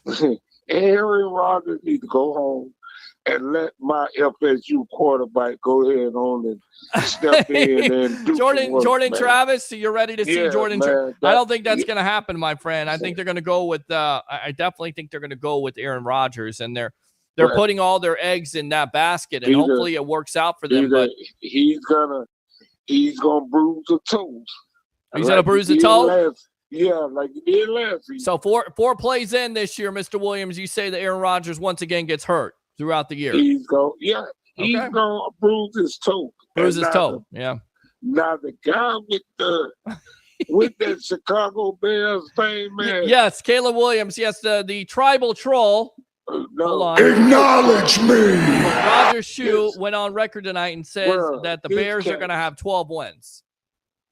Bruh, if the Bears have 12 wins, bruh, I will buy you some chicken wings. You'll buy Roger some chicken wings, the tribal troll there? You'll buy him those? Bruh, I will buy you some chicken wings. You can buy me We'll chicken break wings this. anytime you want to. You don't even have to have a bet. You'll buy me. Listen, the key to my heart, my friends, is chicken wings. I love chicken wings, okay? So if you want to buy me chicken wings, that's the key. Yeah, because, man, I'm like, if this guy done been smoking, bro. I don't know what he's smoking. You have to ask him. Man, come on. Tribal Troll, what are you 12 smoking tonight? What are you drinking, my friend? You realistic 12 expectations? 12 wins for the Bears? 12 wins for the Bears. Man, Wow. y'all don't even have a receiver over there. Oh, that's not true now. Let's not go that far. They got DJ Moore, they got Keenan Allen, they got some talented receivers, they got Cole But Kmet. the quarterback paint his fingernails, right? Yeah. Well, he does. Okay. He does. But again, that's a tribute to his mother there. So we'll see how that works out. Mr. Williams, we got to run. We're going to get out to Curtis. Hey, man. I appreciate you. Guys, I love you too, brother. Yes, sir. Go Bucs. Give you guys one more call back. We will. Definitely call back, my friend. We love that. We appreciate it. Curtis, welcome to the evolution of Sports Talk Television. 5 minutes before Turnbuckle Talk, we had Mr. Williams on. The big story of the night here, Gerald McCoy says the Bucs are going to win 4 NFC South titles. And why? Because Mike Evans is Mike Evans, Chris Godwin is Chris Godwin, and Baker Mayfield, and they brought everybody back. What do you say? Welcome to the Sports Web. It's finally good to see Gerald McCoy Mm-hmm. on the Bucs bandwagon. I mean, you know, I'm gonna say this about Gerald McCoy. Yes. He was a good player. He was a good player. Ring of Honor? Ring of Honor? He was borderline great. Okay. The problem with Gerald McCoy is besides Levante David, he had no consistent help. Well, that's true. That's very fair. Quan Alexander had 1 year where we thought this guy was the next coming of our middle of our linebacker core, and then whatever. Right. And then, Gerald McCoy always ended up getting hurt at the end of the season. Always. Mm-hmm. Always. And, I don't take anything away from him. He was oh God, this is gonna sound hilarious, but because Turnbuckle Talk is coming up, he was our John Cena for a couple of years. He literally was. You can't see me. Yeah. Yeah, he's all we had for a couple of years. I agree. I mean, him and Levante David, those are the guys. The offense was terrible. Yep. The defense was terrible. All we had was him and Levante David. That's it. That's all we had. Yep. And he had no team around him at all. Right. And yeah, I mean, I could see him being in the Ring of Honor. Okay. I mean, why not? Now, this whole Tom Brady thing, number 12. Yes. You got to get on me here, Curtis? No, I'm not. Okay. Because I agree with you. I do. I do agree with you. You agree with me. Curtis, when do you not agree with me, Curtis? Yes. Here's my issue, though. Okay, you're about to butt me here. You're about to do what you did in Talladega Nights. No, Mr. Williams made a great point. Mr. Williams does make some great points. You cannot retire 12 because when you think of 12, you think about Doug. I don't care what happened. You always think of Doug. Well, why not retire both? What is wrong with that? Like no. But you're going to retire both with the same number? Why not? Yes, I'm going to retire Doug Williams and Tom Brady at the same time. I guess you could do let's do it in the range of society, the way society is to make everybody happy. Let's retire both numbers, including Trent Dilfer, because there's all kinds of Trent Dilfer fans out there with the 3-yard dump and the interceptions. Trent Dilfer wasn't. He sucked. You know what? I'm going to tell you something. Those years, he sucked. Those years between Jeff Garcia and Jameis Winston, I would have loved to have Trent Dilfer. Easy now. I would take Garcia over Dilfer. No. Look, I said the years between Garcia and Winston. Oh, Who okay. was our quarterback between the years of Garcia and Winston? Well, yeah, Brian Greasy, the greatness of Brian Greasy. You had the greatness of Chris Sims, Mr. Bruce Gronkowski. Wow, what a game plan by John Gruden, throwing the ball 50 times at Giant Stadium with a rookie quarterback. Makes no sense at all. Let me see who else. Josh Johnson. Yes. Josh Freeman. Another Josh. Yes. Luke McNown. No, Luke Josh McCown. Well, you had Luke was and it Josh or Luke? We had Luke. You had Luke for a little bit, and then you had Josh's brother following him. You had Leftwich. Yeah. Mike Glennon. Mm-hmm. The greatness of yes, Napoleon Dynamite. Idiot. Yes, you had that. Yes. I know I'm forgetting somebody, but I just can't remember who I'm talking about. What quarterbacks were you forgetting? I mean, you went through a whole litany of names there. I love my Bucs. I remember everything. I think everybody remembers those quarterbacks. You had Josh Johnson, Josh Freeman. Again, you go back to Glennon. I wasn't a fan. Brian Greasy had some numbers there. For 05, I think. He did. 04, 05. Is it 05? I remember. Yeah, I think it's Chris Sims that year. Yeah, it was Chris Sims. Chris, I will take my hat off to Chris Sims. Chris Sims tried to die scoring a touchdown. I mean, that guy, he almost killed himself trying to score a touchdown. Right. So, I mean, go ahead. I mean, is Doug Williams in the Ring of Honor? I believe Doug Williams is in the Ring of Honor. Yes. Okay, I'm pretty sure he's in the Ring of Honor. I'm going to say, because if he's not, that's a little disrespectful. I mean, James Wilder's not in the Ring of Honor. A lot of people are upset about that. Hardy Nickerson, you could definitely count as being in the Ring of Honor. I'm going to tell you. Yeah. So I know we had this conversation about Simeon Rice. Yes. And we said why he doesn't belong, and I can agree with that for the most part. Well, I think you could definitely say he belongs in that Ring of Honor, but I don't know. That ring gets pretty big. Hey, well, what about Booger McFarland? Nah, I'm not a Booger fan. You're not a Booger fan? No. Dude, bro, listen, Peter, you can say what you want. When him and Sat were in that middle, there was nothing coming up that middle, man. Yes, that's true. There was nothing coming up that middle. And even if you paid attention, Booger did not play in the Super Bowl. Remember, he was hurt. Right. And that Philly game, that NFC Championship game, the beginning of that game, Philly ran the ball right down that throat, right where Booger McFarland was supposed to be at. That's true. Very true. I forgot who the backup was, but they ran the ball right in his gap, right down his Was throat. it Ellis Wims? I want to go out to this comment here from Mike D. Roche, who's a big-time Bucs fan, and then we'll let you go and we'll get on with Turnbuckle Talk. We got the return of the madman himself, former XPW announcer Mark Mancini. Mike says, I was wondering if anyone in the chat could help me. I need a captain patch for my Tom Brady pewter jersey. Brown one, I'd be in Tampa next month. DM me. Definitely get back to you on that. And Mike says, Jeff Garcia. Curtis, thanks a lot for the call. I got one more for you, too. One more. I heard your question of the night. Yes, the question of the night. I definitely believe the Rays need to sell.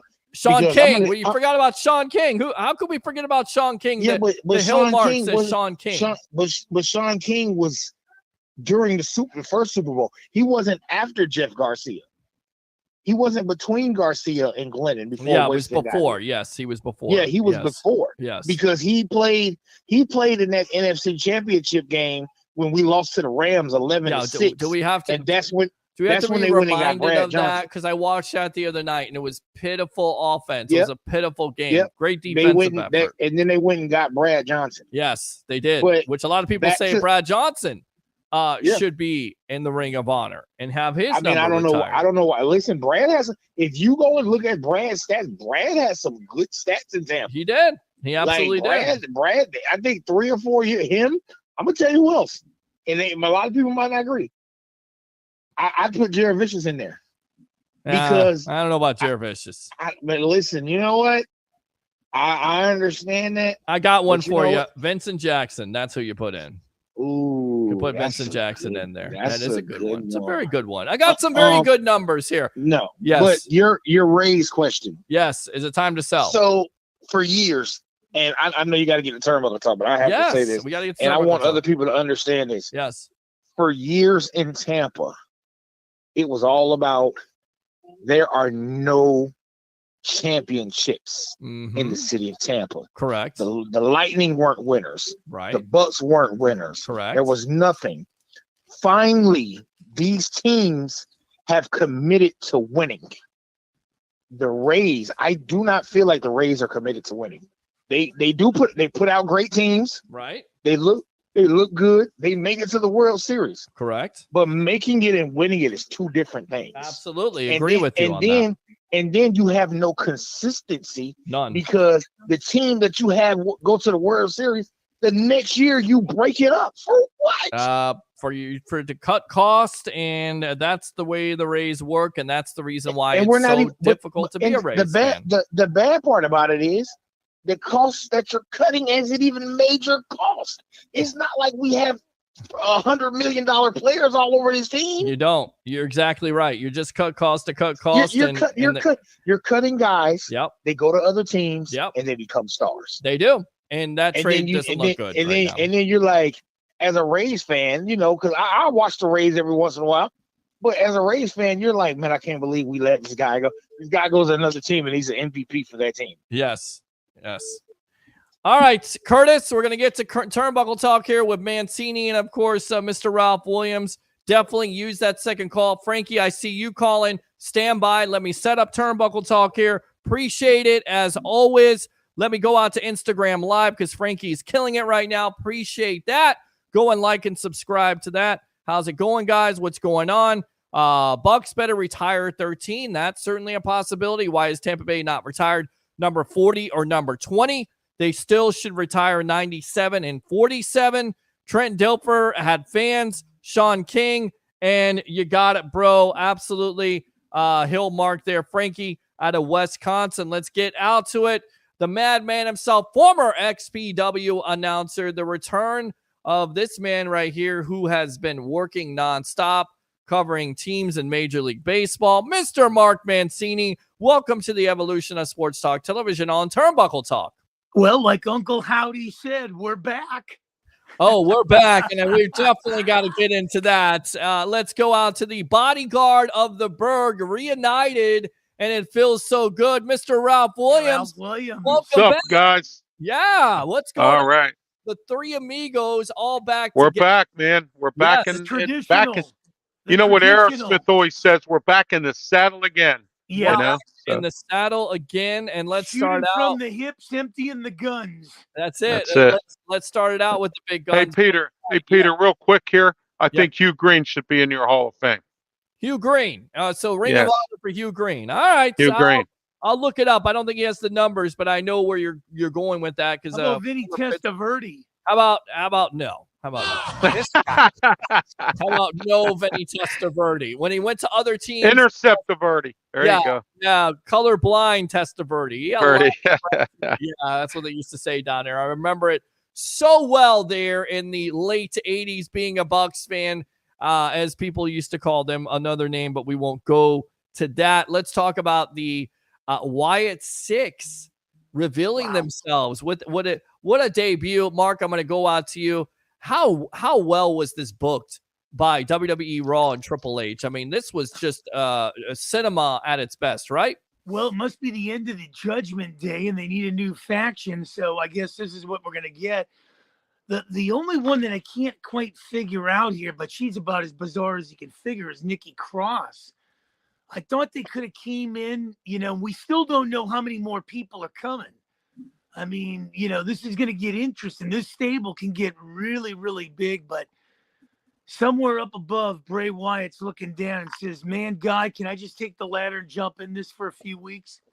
Yeah, and I know Frankie wants to get on, so Ralph will get back to you in a moment. Sure. Let's go out to the webhead Hill, the Hill Mark himself. Let's go out to Frankie from Wisconsin. Your thoughts on the Wyatt Six revealing themselves in a debut on Monday Night Raw. Welcome to Turnbuckle Talk here on the Evolution. Well, Bray Wyatt is my oh God, I love Bray Wyatt. I cried like a baby when he passed. Okay. And the reveal was, oh my goodness. Was that good? Was that the best you've ever? Was that God, the best you ever like, seen? It was one of the best reveals I have ever seen. It was so cinematic and it was perfect. Okay. Now, I honestly, now Peter, I actually took notes for a lot of wrestling stuff just for your show today. Okay. So, honestly, Wyatt 6 was my first thing on here. Now, you guys, if you know, I can't see names that well because of my disability. Okay, we got the everything's madman really himself, Mark Mancini, former XPW announcer, and we got Mr. Ralph Williams. These are guys on Turnbuckle Talk. Yeah, Rob, I know. Mark, Ralph, nice not to meet Rob. you. Rob is his No, brother. it's Ralph. It's Ralph. Ralph Williams. Ralph. Yes. Sorry, Ralph. That's okay. That's all right, Frankie. Okay. So the one thing now, I have been dissecting this Wyatt 6 for the longest time because, like I said, I'm a huge Bray Wyatt fan. So one of the things that you guys probably didn't notice, or a lot of other people didn't notice, is when they take the cameras in the back. Now, when they take the cameras in the back, you see the massacre. Now, what you probably don't notice is that you see Carmelo Anthony laying on the ground. Well, not Carmelo Anthony, Carmelo Hayes. Supposedly that was not him. Carmelo Hayes. Yeah, that's okay. Carmelo Anthony was laying on the ground every time he's trying to play defense, but that's another story for another. I meant Carmelo Hayes. I got you. Just a joke. It's all right, Frankie. Carmelo Milwaukee's that you're sucking down there. Yeah, he came out and he said that he was not a part of that, but it certainly looked like he was. And Gable. It looked like he was dead. You also saw Dominic Mysterio. Yes, Dominic Mysterio was also. Now, here's the one thing that a lot of people. Now, I'm going to put some pieces to puzzles together. Okay, go for it, my friend. Now, this is the one thing that's going on here. What did Carmelo Anthony do in NXT? Well, he did nothing. He couldn't play defense, and he definitely couldn't shoot the shot. But what did Carmelo? What did Mello do? What did Mello do? He drinking Iron Cities or Old Milwaukee's? I love this guy. I love it. He saw Carmelo Hayes. He did as well. He did pretty well. Yeah. Yeah. Mello is like one of my favorite guys, and I keep calling him Carmelo Anthony. Dude, I was a fan of Mello when he was Christian Casanova, okay? Wow. Give me an icy light.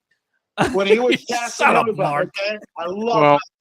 Anyway, so when Mello was in NXT, Trick Williams was his brother. Correct. He turned his back on his brother. Dominic Mysterio calls his own father a deadbeat dad. Correct. And Gable called the Alpha Academy his family, and he just kicked his family to the curb. So basically what you're saying is the correlation, the reason why they're attacking all these parties involved in this is because they've turned their back on family, and this Wyatt 6 is all about family. It's a good, that's a damn. Oh, yeah. All the factions that call themselves family, Frankie and Guy and Mark and Peter, they're all just breaking up, and it's crazy. Not the bloodline. Not the bloodline. Well, yeah, there's going to be 2 bloodlines real soon. Yeah. All right. I really think there's going to end up being a feud with the Wyatt 6 and the bloodline. Okay. All right. Oh, I can't wait for that. I think a lot of people would look forward to that. And you go back to Nikki Cross, she's Sister Abigail, which is interesting in itself. And I think that the 6th member that they're going to add eventually is going to be Alexa Bliss. The Who's reason the why, rabbit? well, I want to know who the rabbit is. That's Eric Rowan. Rowan with the hammer. The rabbit, yeah. And that's a salute to I'm trying to think of the guy that passed away, John Huber. Yeah. That's a tribute to him. Well, so when Eric Rowan was carrying the hammer, yep. That was something that he had when he was part of the Bludgeon Brothers with Brody Lee. That's right. Who's Yeah. the walrus? Exactly. Who's it's not the walrus, Mark. It's Huskus the pig. That's Joe Gacy. Not really. Remember Huskus the pig. Wait a minute. The walrus at one time was going to be Heyman. Remember? They were nicknaming Heyman the Wall. They had a T-shirt ready for him, the Walrus. Yeah, right. The Walrus. Yes. All right, Frankie. I gotta let you go here. I gotta talk to these guys. Commentary, as always, my friend. You know what? I'll allow you another call here because I know how much. Or if you want to comment more, because I got one more big thing to all talk right. about. One more thing, Frankie, and then we gotta move on. One big thing. Yes. All right. Yes. This right here is my big thing I want to talk about. Okay. What happened last night on NXT? Oh, I have no idea. And he appeared. I believe in Joe Henry. Okay. Yeah, Joe Henry lost to Kazarian. Come on, man. Dude, I love Joe Henry. But anyway, you got to understand the big picture, what's going on here. Okay. TNA has been producing quality product for 20-some years. Very okay? true. Very true. And yes. WWE has been around forever and a day. Yes. And AEW has been around for what, 5 years? Yeah. All they really have is a bunch of good quality wrestlers, but they don't really have a storyline, because what Tony Khan does is says, here, let me just piss out all this money and throw these great matches together. Well, there's no storyline building. No we game talked plan. about this. And there's no creativity. There's no creative there. Like there is WWE. It's a structured creative there. Yeah, exactly. Yeah, my opinion is that this WWE TNA thing actually works out. I think AEW is going to be pissing their pants and running. Well, they're already pissing their pants there with Tony Khan. Great stuff there by the Hill Mark. Of course, Frankie from Wisconsin. We appreciate you as always. Frankie, are you sitting on some cheddar cheese or feta cheese? I felt bad because he kept on saying Carmelo Anthony, and he meant Carmelo Hayes there. Guys who are coming back here on Turnbuckle Talk. Hey, you can cut the cheese. Well, yeah. There's your cut the cheese right there. I got your cut the cheese. Ralph, the bodyguard of the Berg. Enough with the cut the cheese. Update on the score right now. Still 2-2. Top of the 10th. Rays 2 out. Jose Siri thrown out at third. If I'm repeating myself, that happened earlier on tonight with Randy Arozarena once again. Yeah, welcome to Pittsburgh this weekend, Peter. The base running woes for the Rays continue throughout the season. Let's talk about the White Six, though. Do we think, if properly booked, that this can work, that you're not living up to something that you can't live up to, if you will, when it comes to Bray Wyatt and his legacy? Wyndham Rotunda. Excuse me. Yeah. Do you think this can live up to it? Can this storyline live up to it? Can his brother be Uncle Howdy? Can this storyline get over, in your opinion, Mark?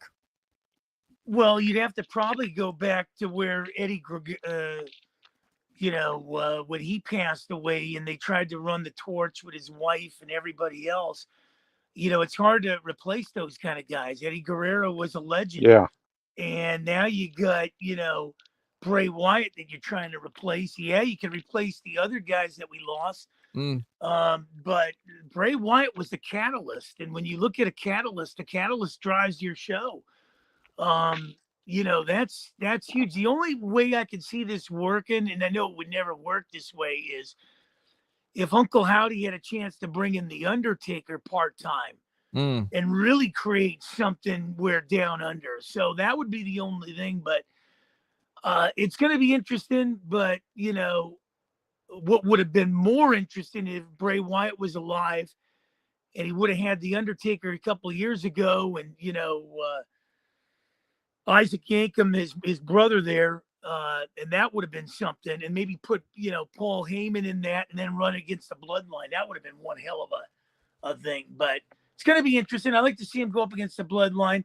I'll tell you one thing with the Bloodline. The only thing I don't like about it is Sikoa can't talk. Well, he can't talk. He definitely can't cut a promo. I'll come out to you, Ralph. But let's update the score right now. Tampa Bay up 3-2. Ground ball, DeLuca, and just a terrible throw by the shortstop there. Randy Arozarena still second.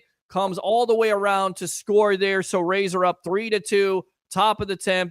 We will keep you up to date on that score. This is the last place Rays, right? This is the last place Rays, but we still talk about the Tampa Bay Rays. We still hope still springs eternal. With that being said, welcome to Pittsburgh this weekend. well, Yeah, there you go. Yeah, they'll be here this weekend, and I think Paul Good Skeens morning, might good even be pitching. afternoon, good night. yeah, Yep, that's it. This is definitely a breath of fresh air when it comes to the Pittsburgh Pirates. That's been about it. But we're talking about that storyline. Can it live up to it? Do you think, Ralph, that this storyline can live up to it? I know people would like to see Bray Wyatt alive, and of course he's not. He passed away sadly. But I'm kind of worried about it. Can his brother Bo Dallas, who's really never had that type of role before, maybe not as creative as his brother, there's a reason. And then on top of it, you hear, Ralph, that there's not going to be any supernatural elements, which I think is interesting because you kind of saw a little bit of that on Monday night. I'm not sure if I necessarily believe that. So go ahead and talk about, can this storyline get over? Can Bo step into the shoes of Bray Wyatt, in your opinion? I don't think anybody can step into his shoes, guys, because Bray Wyatt was one of a kind. The man was good at manipulating people. He was good with that fun house. He brought people in like Nikki Cross and Alexa Bliss and Braun Strowman. He had Eric Rowan, guys like this. And then he just continued. He was a good wrestler, backed up his mouth whenever he said something, and he had a great following. So I don't know if Bo Dallas is going to be able to pick up the slack. It's like when you're in football, guys, and you have a quarterback that's good, but then he leaves and you bring in somebody else to be the quarterback and he's not as good. I don't know what Bo Dallas is capable of because I've never seen him wrestle that much. But let's find out what goes on here. Let's give it an opportunity. It depends on how it's booked. It has to be booked right. Yeah, it has to be booked, and so far so good with Triple H debut. Well, not only that, Peter. Yeah. If I can interact on it, when I looked at Bray Wyatt and I look at Bo Dallas, you win your trophies in practice and you pick them up in competitions, and that's what Bray Wyatt was about. So you can practice all you want on this thing. Well, let's see if Bo Dallas can deliver. And he'll get every ample opportunity to deliver this because they're gonna play this out. Triple H gives you an ample amount of opportunities to play something out. Hell, we saw the Judgment Day play out, and that's falling like a house of straws. Damian Priest is going face pretty soon here. Well, yeah, it just certainly seems like he's going face, and Fightful Select says that the Wyatt 6 group will have an impact on multiple storylines and be involved in various programs going forward. They also say everyone within WWE was really happy with the outcome of the big debut and thrilled by the reaction from the live crowd.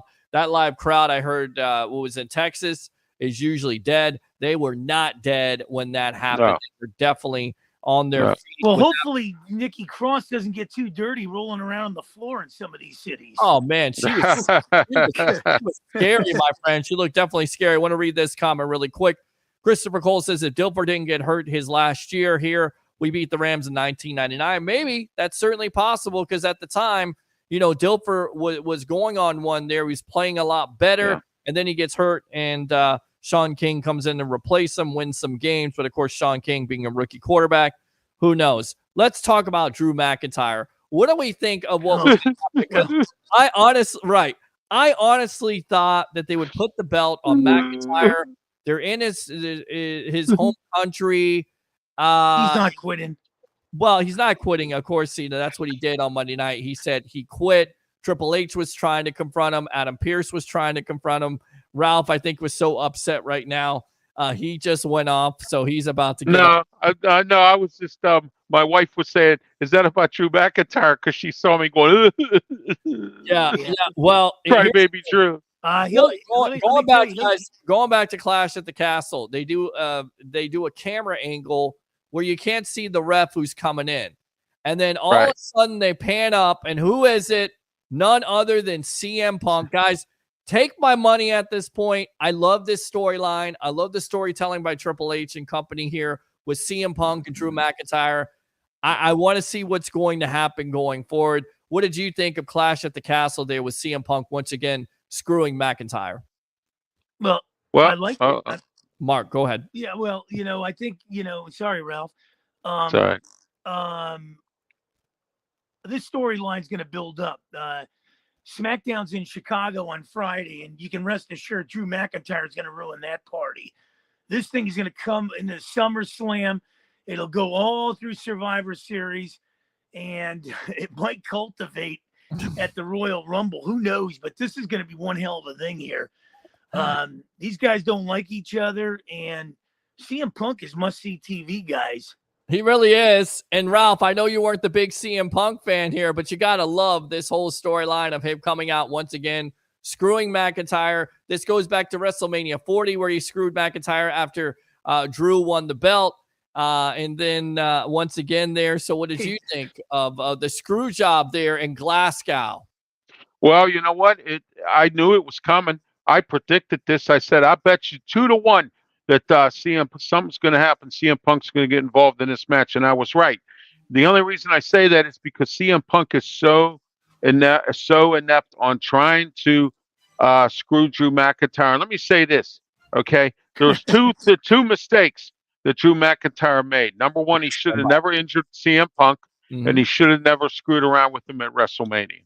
Shouldn't have made fun of him. Shouldn't have done none of that. All right, Turnbuckle Talk is on here on the Sports Web. I'm your host, Peter Blake, along with the madman himself, former XPW announcer, Mr. Mark Mancini, and, of course, Mr. Ralph Williams, bodyguard of the Berg, reunited, and it feels so good here on the show. Let's go out to one of our webheads here who loves Turnbuckle Talk, Mr. Curtis. Curtis, what do you have on your mind? Hey, Curtis. What's up, fellas? How y'all guys doing? Well, really quick, good, Curtis. I want to go on? on to this just for Rays fans. You ready? Here goes. Rays win 3-2, extra innings over the Twins. Okay, go ahead, Curtis. Wow. Is that the Tampa Bay trolley? Will you shut up? This guy sucks. Yes. Even a blind squirrel can find another. Hey, listen, Mr. Red Sox fan, I don't want to hear about your negativity, okay? The Rays won. Hey, we were spanking the Yankees all weekend, all right? So, you know. Hey, come on, guys. I live in a city where I call it the Kleenex city. Everybody bitches and cries, cheaters and everything. The Lakers and Dodgers, Cowboys and New York Rangers are all traditional teams. Well, there you go. All right. Whatever that means. But I understand the cheater part. Well, here's the thing. What it means, Peter, is these guys will tell me what they're going to do before the regular season starts. And then when they get knocked out, I hear nothing but crickets. Well, that's a good point. All right, there you go. Especially the LA Dodgers. All right, Curtis, go ahead, man.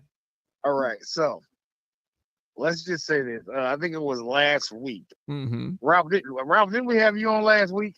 I was here. Yes, I was. Yes, he was. So last week we said that we love the direction the WWE was trying to take things. Yes, absolutely. Correct. If we're paying attention, this is so much more interesting than the Bloodline storyline, because how many storylines do we have right now that we're interested in? You tell me. How many storylines are you interested in, Curtis? Well, okay, you definitely are interested in the Drew McIntyre and in CM Punk. Okay. You're definitely interested in the Wyatt Six. Correct.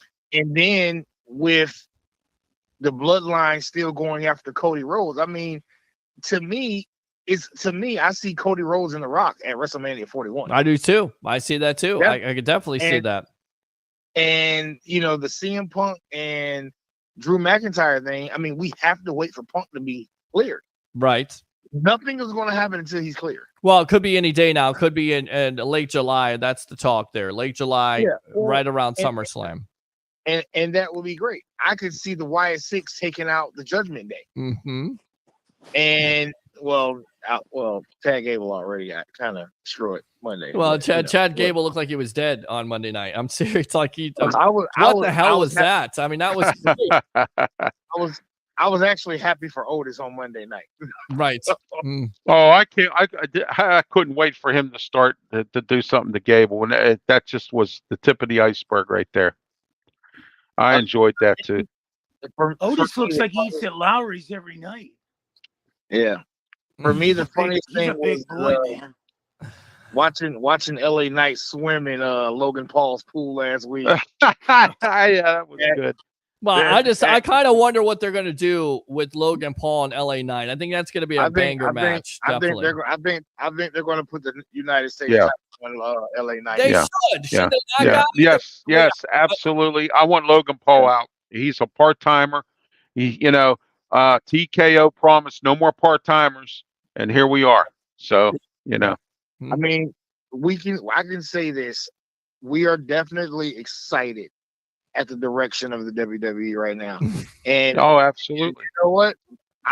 you know what? For the longest time, Monday Night Raw was kind of dry. Yeah, I agree. But now you want to always see what's going on with Drew. You definitely want to see what's going on with the Wyatt Six. And how about Braun Breaker? Well, there's another storyline, guys, that nobody's talking about. Braun Breaker at this point. I mean, he's going after Sami Zayn. So I mean, there we are. And Braun Breaker, yes, I love the Braun Breaker Sheamus match. That was a really good match. I loved it. Yes, and they're promoting this kid. And look, in years past, and you know this all too well, Curtis and Mark and Ralph, is when guys come up from NXT, they don't do anything on that roster. In fact, it's bad. It's terrible. They don't get the push. Especially Carmelo Anthony. Right, Carmelo Anthony or Carmelo Hayes. Yeah, Carmelo Anthony. I love that guy. I was over here on the floor rolling around, man.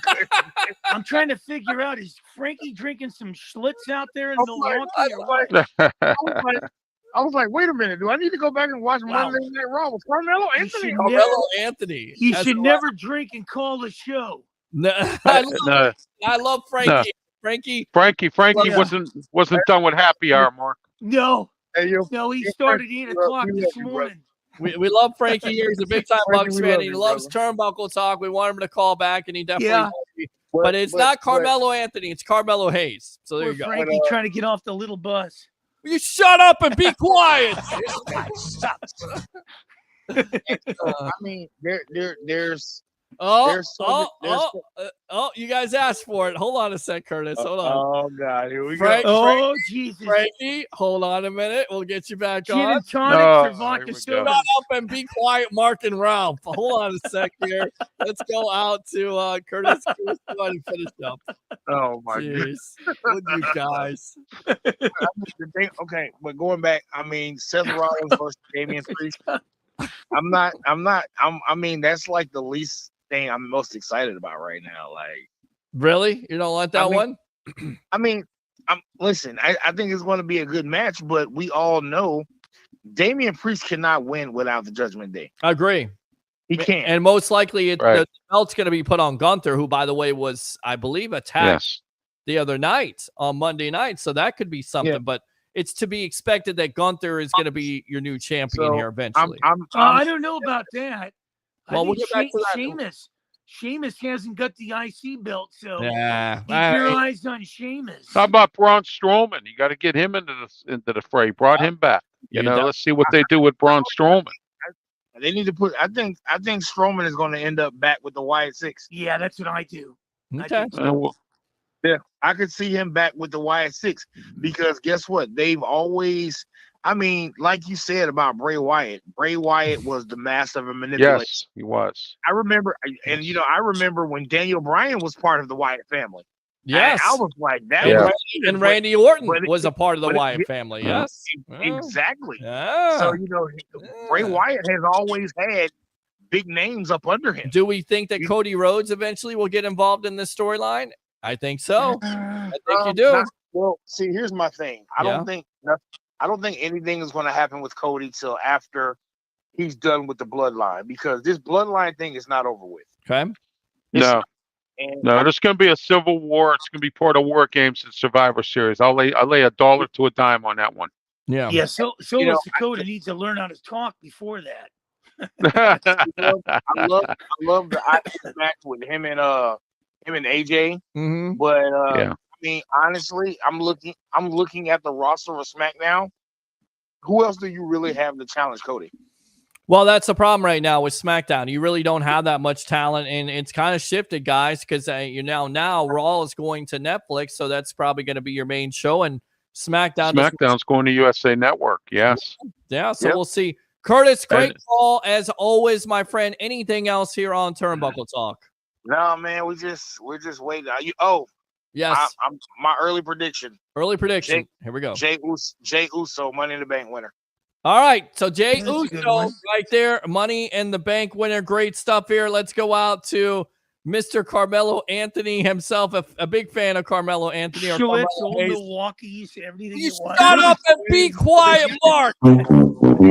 I hijacked the short bus to drop Carmelo Anthony off.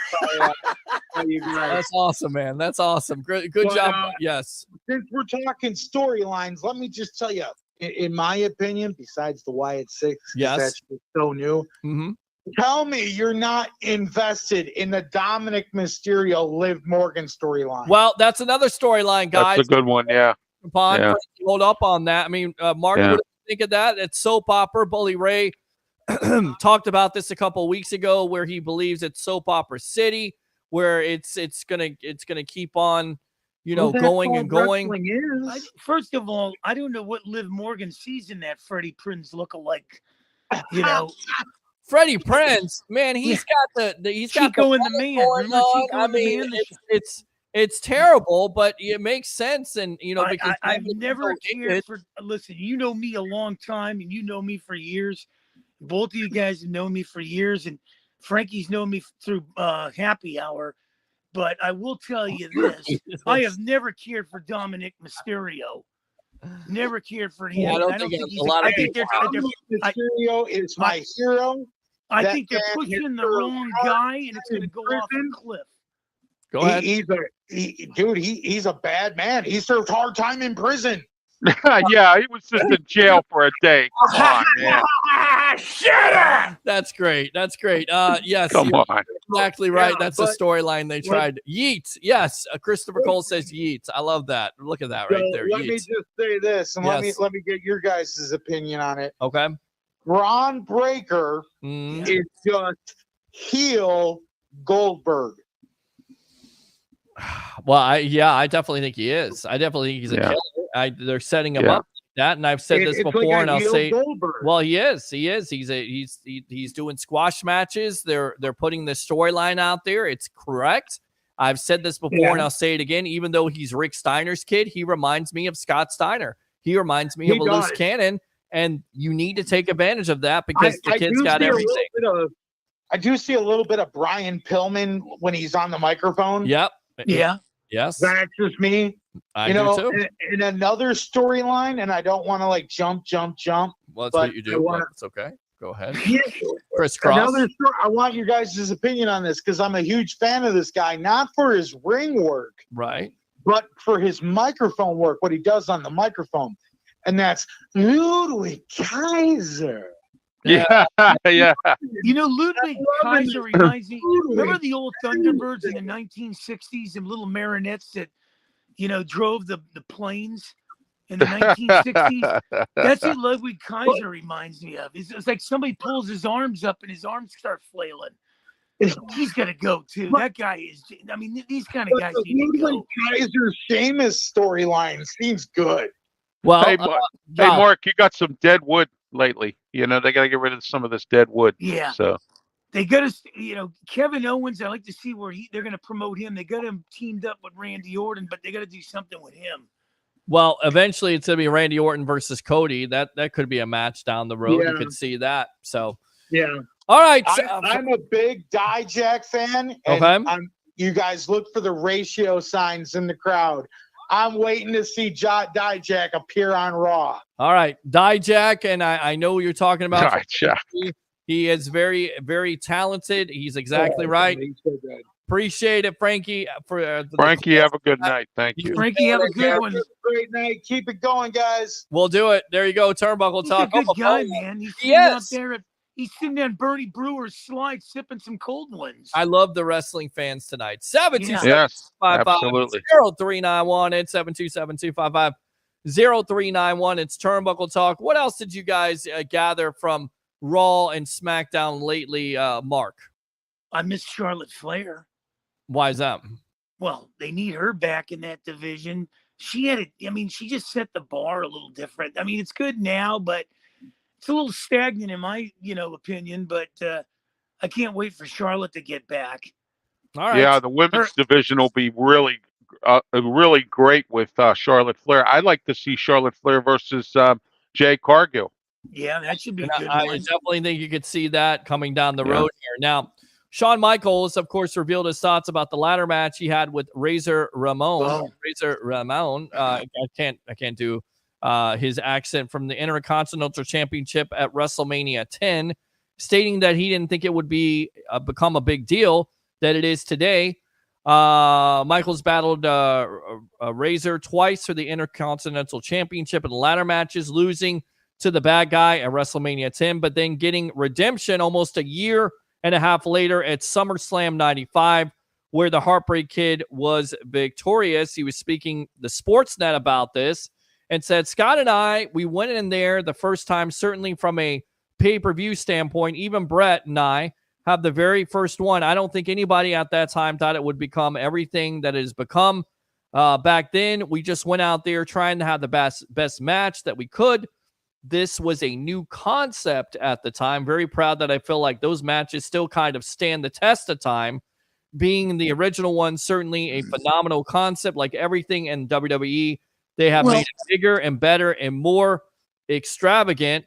Although Michaels competed in 6 ladder matches throughout his WWE career, with the 2 against Ramon being the most memorable, he was unsuccessful in the match type, holding a 2-4 win-lost record. So with that being said, what do we think, gentlemen, of that match in WrestleMania 10 between Razor and, of course, Shawn Michaels? A classic of all time, right, Mark? One of the classics. But you know what? If you told me was that the best of all time, I'd have to put Ricky the Dragon Steamboat and the Macho Man over that one. Well, I'll tell you right now, WrestleMania 3, I don't know how you can go wrong with that. No. Alf, I mean, that's a classic match that really stole the show. It actually overshadowed Andre the Giant versus Hulk Hogan. Yeah, that was a good match. Pontiac Silverdome there. So what did you think about the classic there between Razor and, of course, Shawn Michaels? Oh, it was a great match. It was booked properly.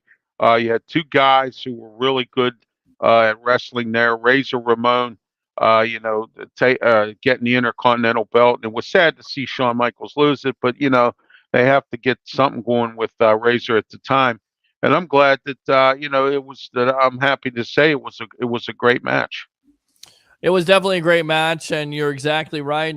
But I love Michaels and I love Ramon, and of course they are part of the clique at the time with Kevin Nash and Triple H that ran the wrestling world, as they said, and they really did run the wrestling world, guys, because you saw D-Generation X with WWE, you saw the NWO with Scott Hall and Kevin Nash. Scott Hall has 3 Hall of Fame rings, one for himself, NWO, and with Razor Ramon. That brings up an interesting question, guys. You're all since we've all been involved with wrestling over the years. My idol, and will always be my idol, was Randy Macho Man Savage. Well, keep that thought. Stand by on that thought, because we got another call from Curtis here on Turnbuckle Talk. We want to talk to him. Curtis, welcome back to Turnbuckle Talk. You're on with yours truly, along with the Madman, Mark Mancini, and, of course, Mr. Ralph Williams. Yes. I am so sorry. I have to call back. I know. Call back. While you guys are talking Shawn Michaels, listen, let me tell you something. Yes, tell me. Shawn Michaels, if you were to put Shawn Michaels in your top 5, top 10, where does he belong? Top 5, top 10? Top 5, definitely top 5. Yes, absolutely. He did a lot. He won a lot of belts. Yes. Listen, here's the thing that's amazing about Shawn Michaels. Not only is he a high flyer, but he's a small guy. And at that point, you're kind of transitioning from the fact of Hulk Hogan and the Ultimate Warrior and guys that had the body.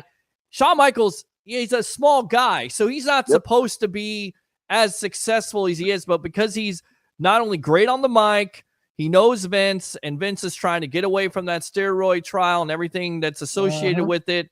Shawn absolutely deserves his flowers when it comes to matches at WrestleMania. I thought the 2 matches with Undertaker were classics. You talk about Razor. I mean, the guy is a showstopper for a reason. I mean, Yeah. Yes. Let's make it. I agree with everything you say. I'm gonna add to this. Yes.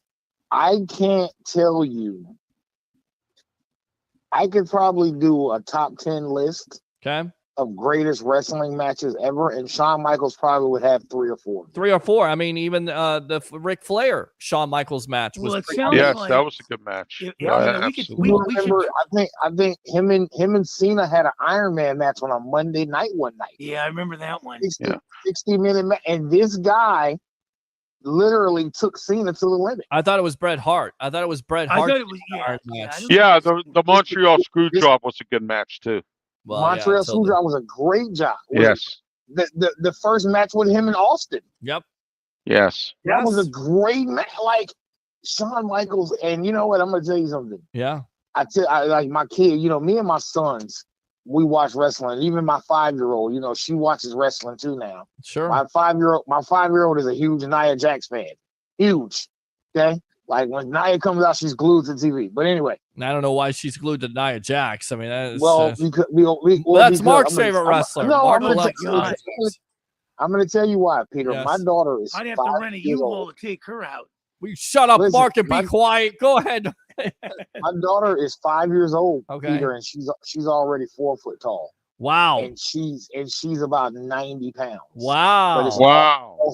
all solid. All solid. Yeah, Okay. Wow. She's a big girl. Okay.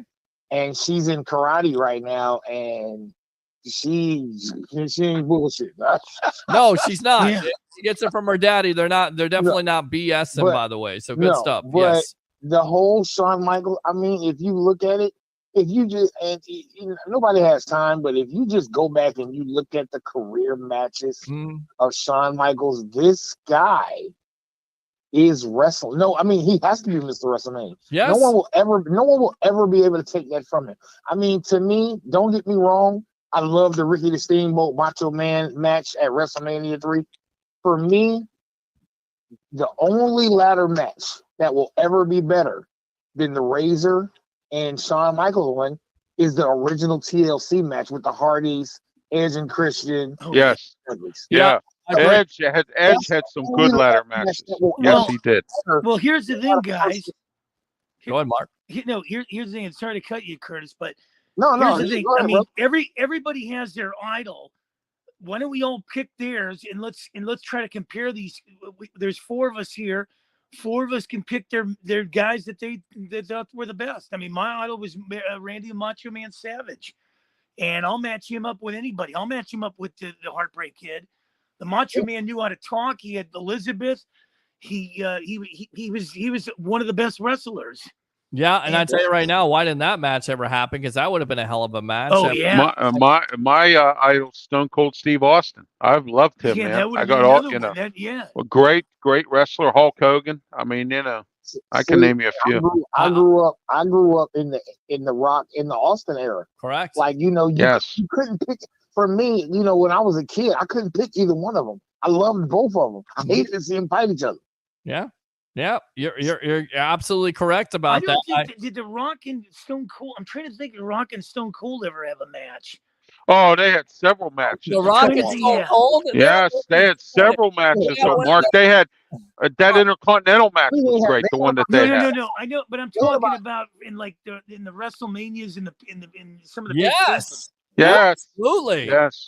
What WrestleMania did they match? 3 WrestleManias they had, and 2 Yeah. of them, it was like 3 in a row, wasn't it? It was 2, and then there was a break there, and then of course Austin comes back, but Austin always beat The Rock until The Rock beat him, and then was the passing of the torch there in Seattle with Austin being Austin's last match of retirement. Oh, one of the greatest wrestling rivalries of all time, The Rock versus Stone Cold. And you know, guys, my guy was, of course, Hogan, but also Sting. You know, I think Sting. Oh, my God. Some of the matches he had were Ric Flair. Some of the matches, they should have had a huge payoff with Hulk Hogan there with the NWO storyline. It was, I think Sting wasted a lot of time in WCW.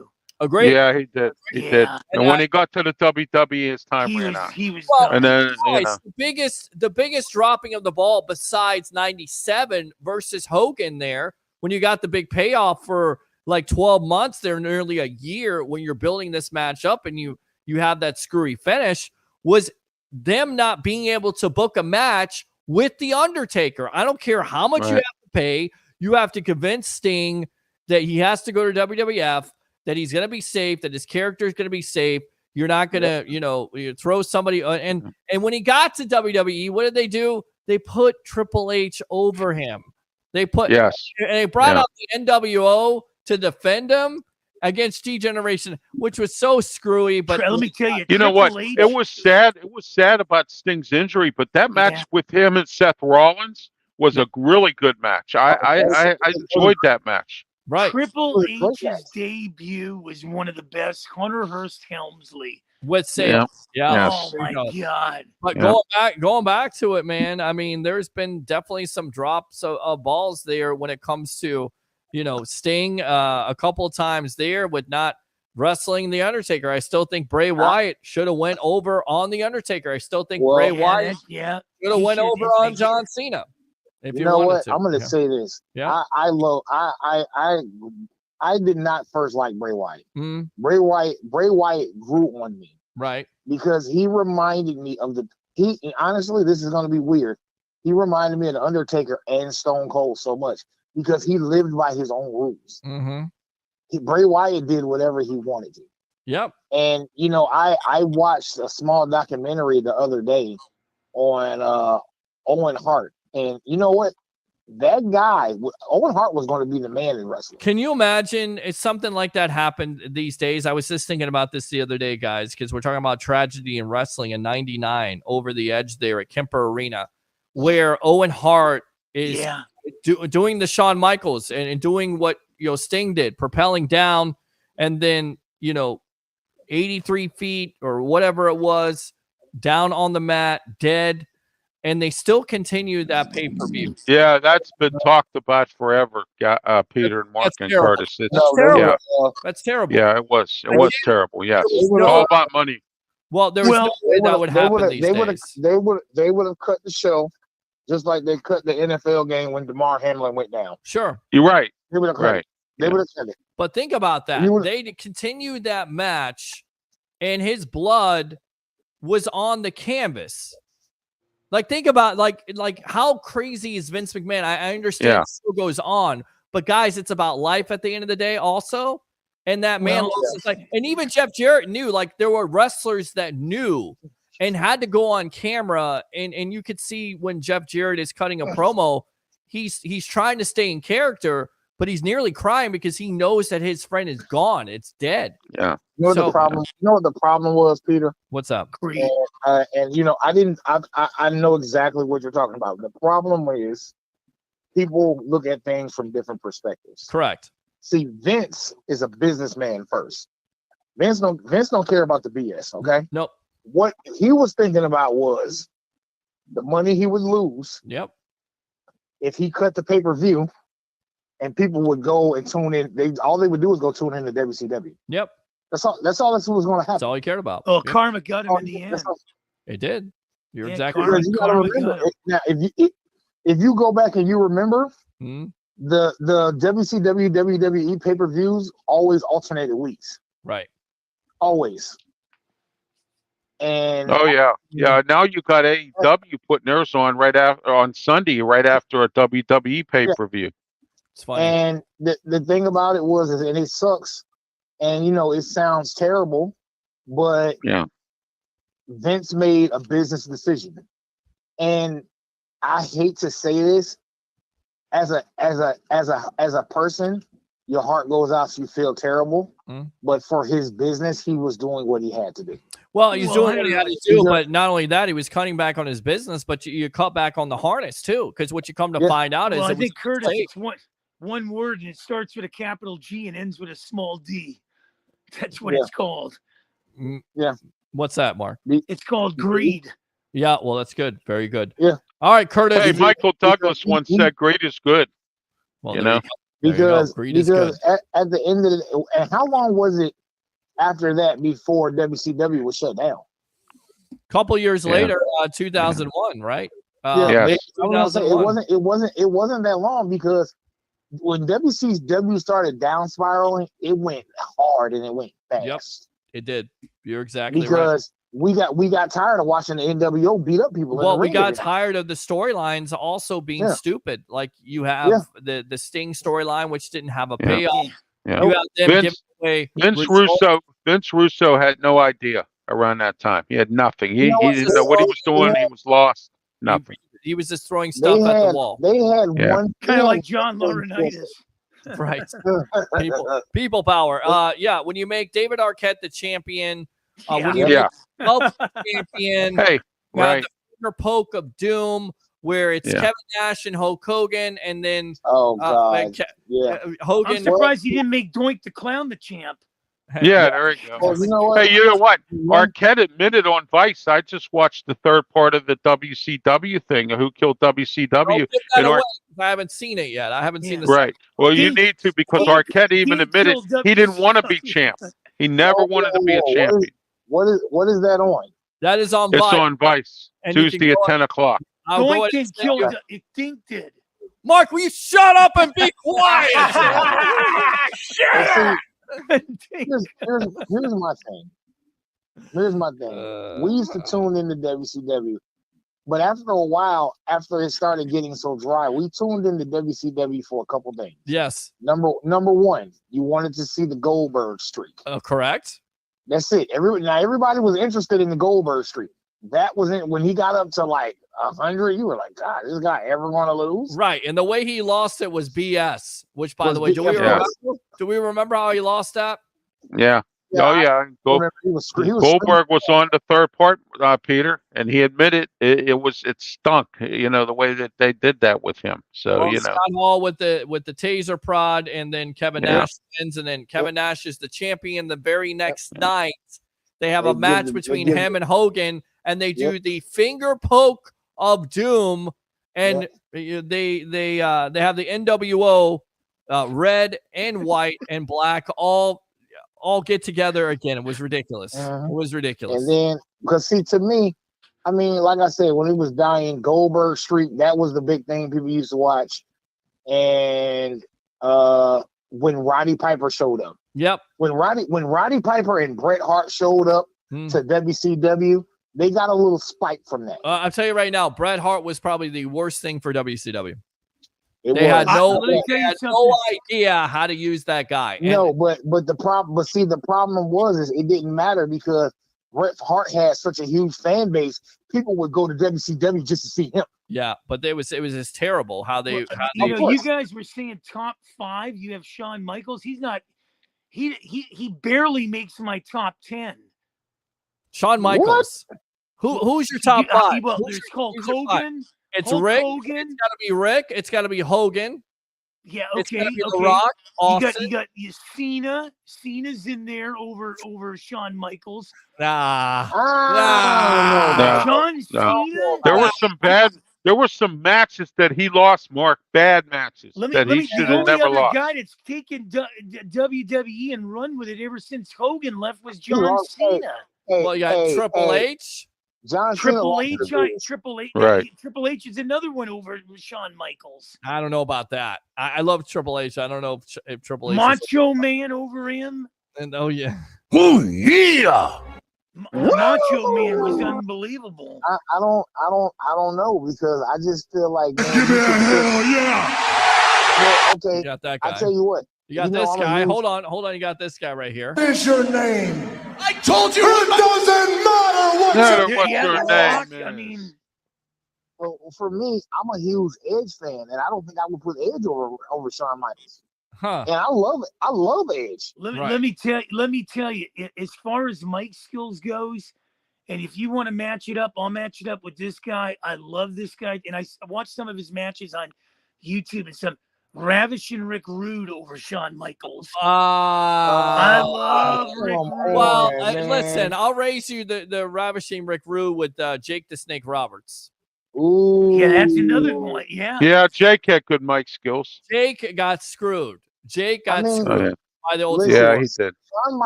Shawn Michaels had a Hall of Fame. Honky Tonk Man over Gunther any day of the week. Come on. Sucks. I'm not a honky tonk man. Shawn Michaels had a Hall of Fame career. Yeah. Before he joined DX, he had a Hall of Fame career. with DX, and he had a Hall of Fame career after DX. Like literally, this guy had 3 different Hall of Fame careers. Yes. I mean, he literally you did. talk about Shawn Michaels in his heyday, but then he comes back.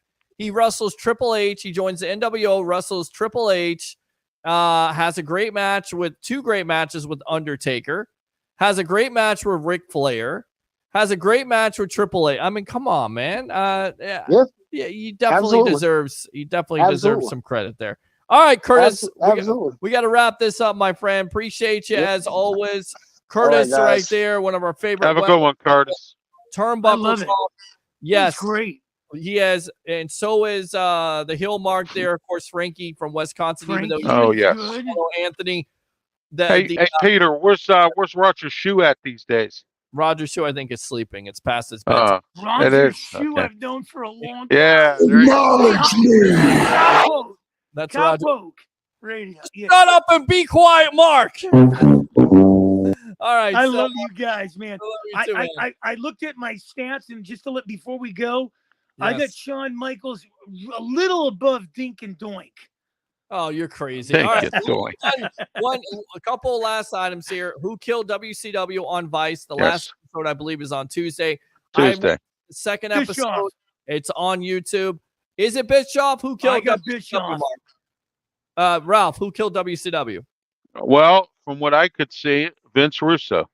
I agree. I think it's Vince Russo. But I also I think honestly, guys, as bad as it sounds, it was the fact of Hogan and his relationship with Bischoff. Hogan shouldn't have been in charge of creative like that. Like he had all that power. Right. And that killed the whole thing. All right. You know. Last story here, of course, WrestleMania 39. The Miz and show co-host Snoop Dogg were met with a surprise when a returning Pat McAfee issued a challenge to face Miz.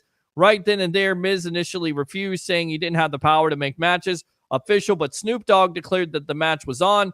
George Kittle, tight end for the San Francisco 49ers, helped McAfee score a shock victory over Miz, who, according to McAfee, didn't find out about their match until just before it happened. In fact, speaking in a new interview, Kittle says, according to Mark Ramaldi of ESPN, he opened up about his WWE experience, admitting that he didn't get permission to get physical at the event. According to Kittle, San Francisco 49er GM John Lynch, who many people know as a great Tampa Bay Buccaneer, great guy, man, great guy. Now general manager of the 49ers, later sent the following text message: "Hope you had fun. Don't do it again." With that being said, Mark, go ahead and promote yourself here on Turnbuckle Talk on the evolution of sports talk television, my friend. XM Sirius 203, 217, the WWDB, AM 860. Danielle Orsino joining that now with Mary. Nice. Wow. Very nice. Yeah. Danielle Orsino. So is Marianne and Sal still with you? Sal moved on, but we still got now it's like Three's Company, and I'm feeling like John Ritter. I don't know who Joyce DeWitt is, and I don't know who Suzanne Summers is, but I'll let you know. Well, there you go. Right. There you go. Pittsburgh Pirate Podcast Friday before the 3-game series with the Tampa Bay Rays, Peter. I love you. Yes, sir. I know you do, and we'll see how it works out. Hopefully, Rays up there. Mark, thanks a lot for the time. We'll see you next week, my friend. I love you, brothers. All right. See you later. There we go. Let's go out to Ralph Williams. Go ahead and promote yourself here on Turnbuckle Talk. Yeah, you can find me on Facebook. I have my own YouTube channel, Ralph Williams, RW Media. Coming in July, we're going to TV and Pittsburgh TV, PC TV. We also I have several shows on YouTube, so check out archive versions of them. I'm also on Twitter X and also on LinkedIn. And I'm also on Tumblr. So I'm on several social media platforms, Instagram as well. So check all my material out there as well. And Peter, this kid was in divorce court. Judge says to the kid, "Son, I can't make my mind up who I want you to live with, your mommy or your daddy." Kid says, "I don't want to live with either one of them. They beat me." And judge says, "Well, who do you want to live with?" He said, "The Tampa Bay Rays, and don't beat anybody." Oh, that's an old Bucs joke there. Appreciate it as always, Ralph. Very good right there. Good stuff, my friend. Let's go on to this comment, and then we'll wrap it up for the night. Great show as always, guys. Thanks a lot to the cast of characters. Lip could wear my vest anytime. Christopher Cole, I tend to agree with you, my friend. Yeah! All right. Thanks a lot to all the guests of the night. Of course, the legend himself, Mr. Leo Haggerty, former Coach Scout and now media member of Night Sports Productions and Amped Up Sports. Mr. Evan L. Bushman of the Rays Rewind podcast. By the way, your Tampa Bay Rays beat the Minnesota Twins in extra innings 3-2. So good stuff there. Hold on a sec. There we go. Okay, I got my mouse back. Thanks a lot, of course, to the madman himself coming back here, Mr. Mark Mancini, former XPW announcer, and the bodyguard of the Berg, Mr. Ralph Williams. Like and subscribe to the Sports Web on YouTube. Friend me on Facebook at Peter H. Blake. Give to Facebook stars. Give to the content there. YouTube super chats. And do 3 things. You know them. You love them. You got to have them. So here it is. You ready? Bring your passion. Bring your excitement. Just don't bring any nonsense. I'm your host, Peter Blake, your Rolex reporter. What time is it? It's my time. And for fans of the Sports Web and the Tampa Bay sports fan, it's your time. We'll see you next time on the evolution of Sports Talk Television. Keep it locked here as we give you all the Bucs updates and also Rays and Lightning. We'll see you next time here on the Sports Web.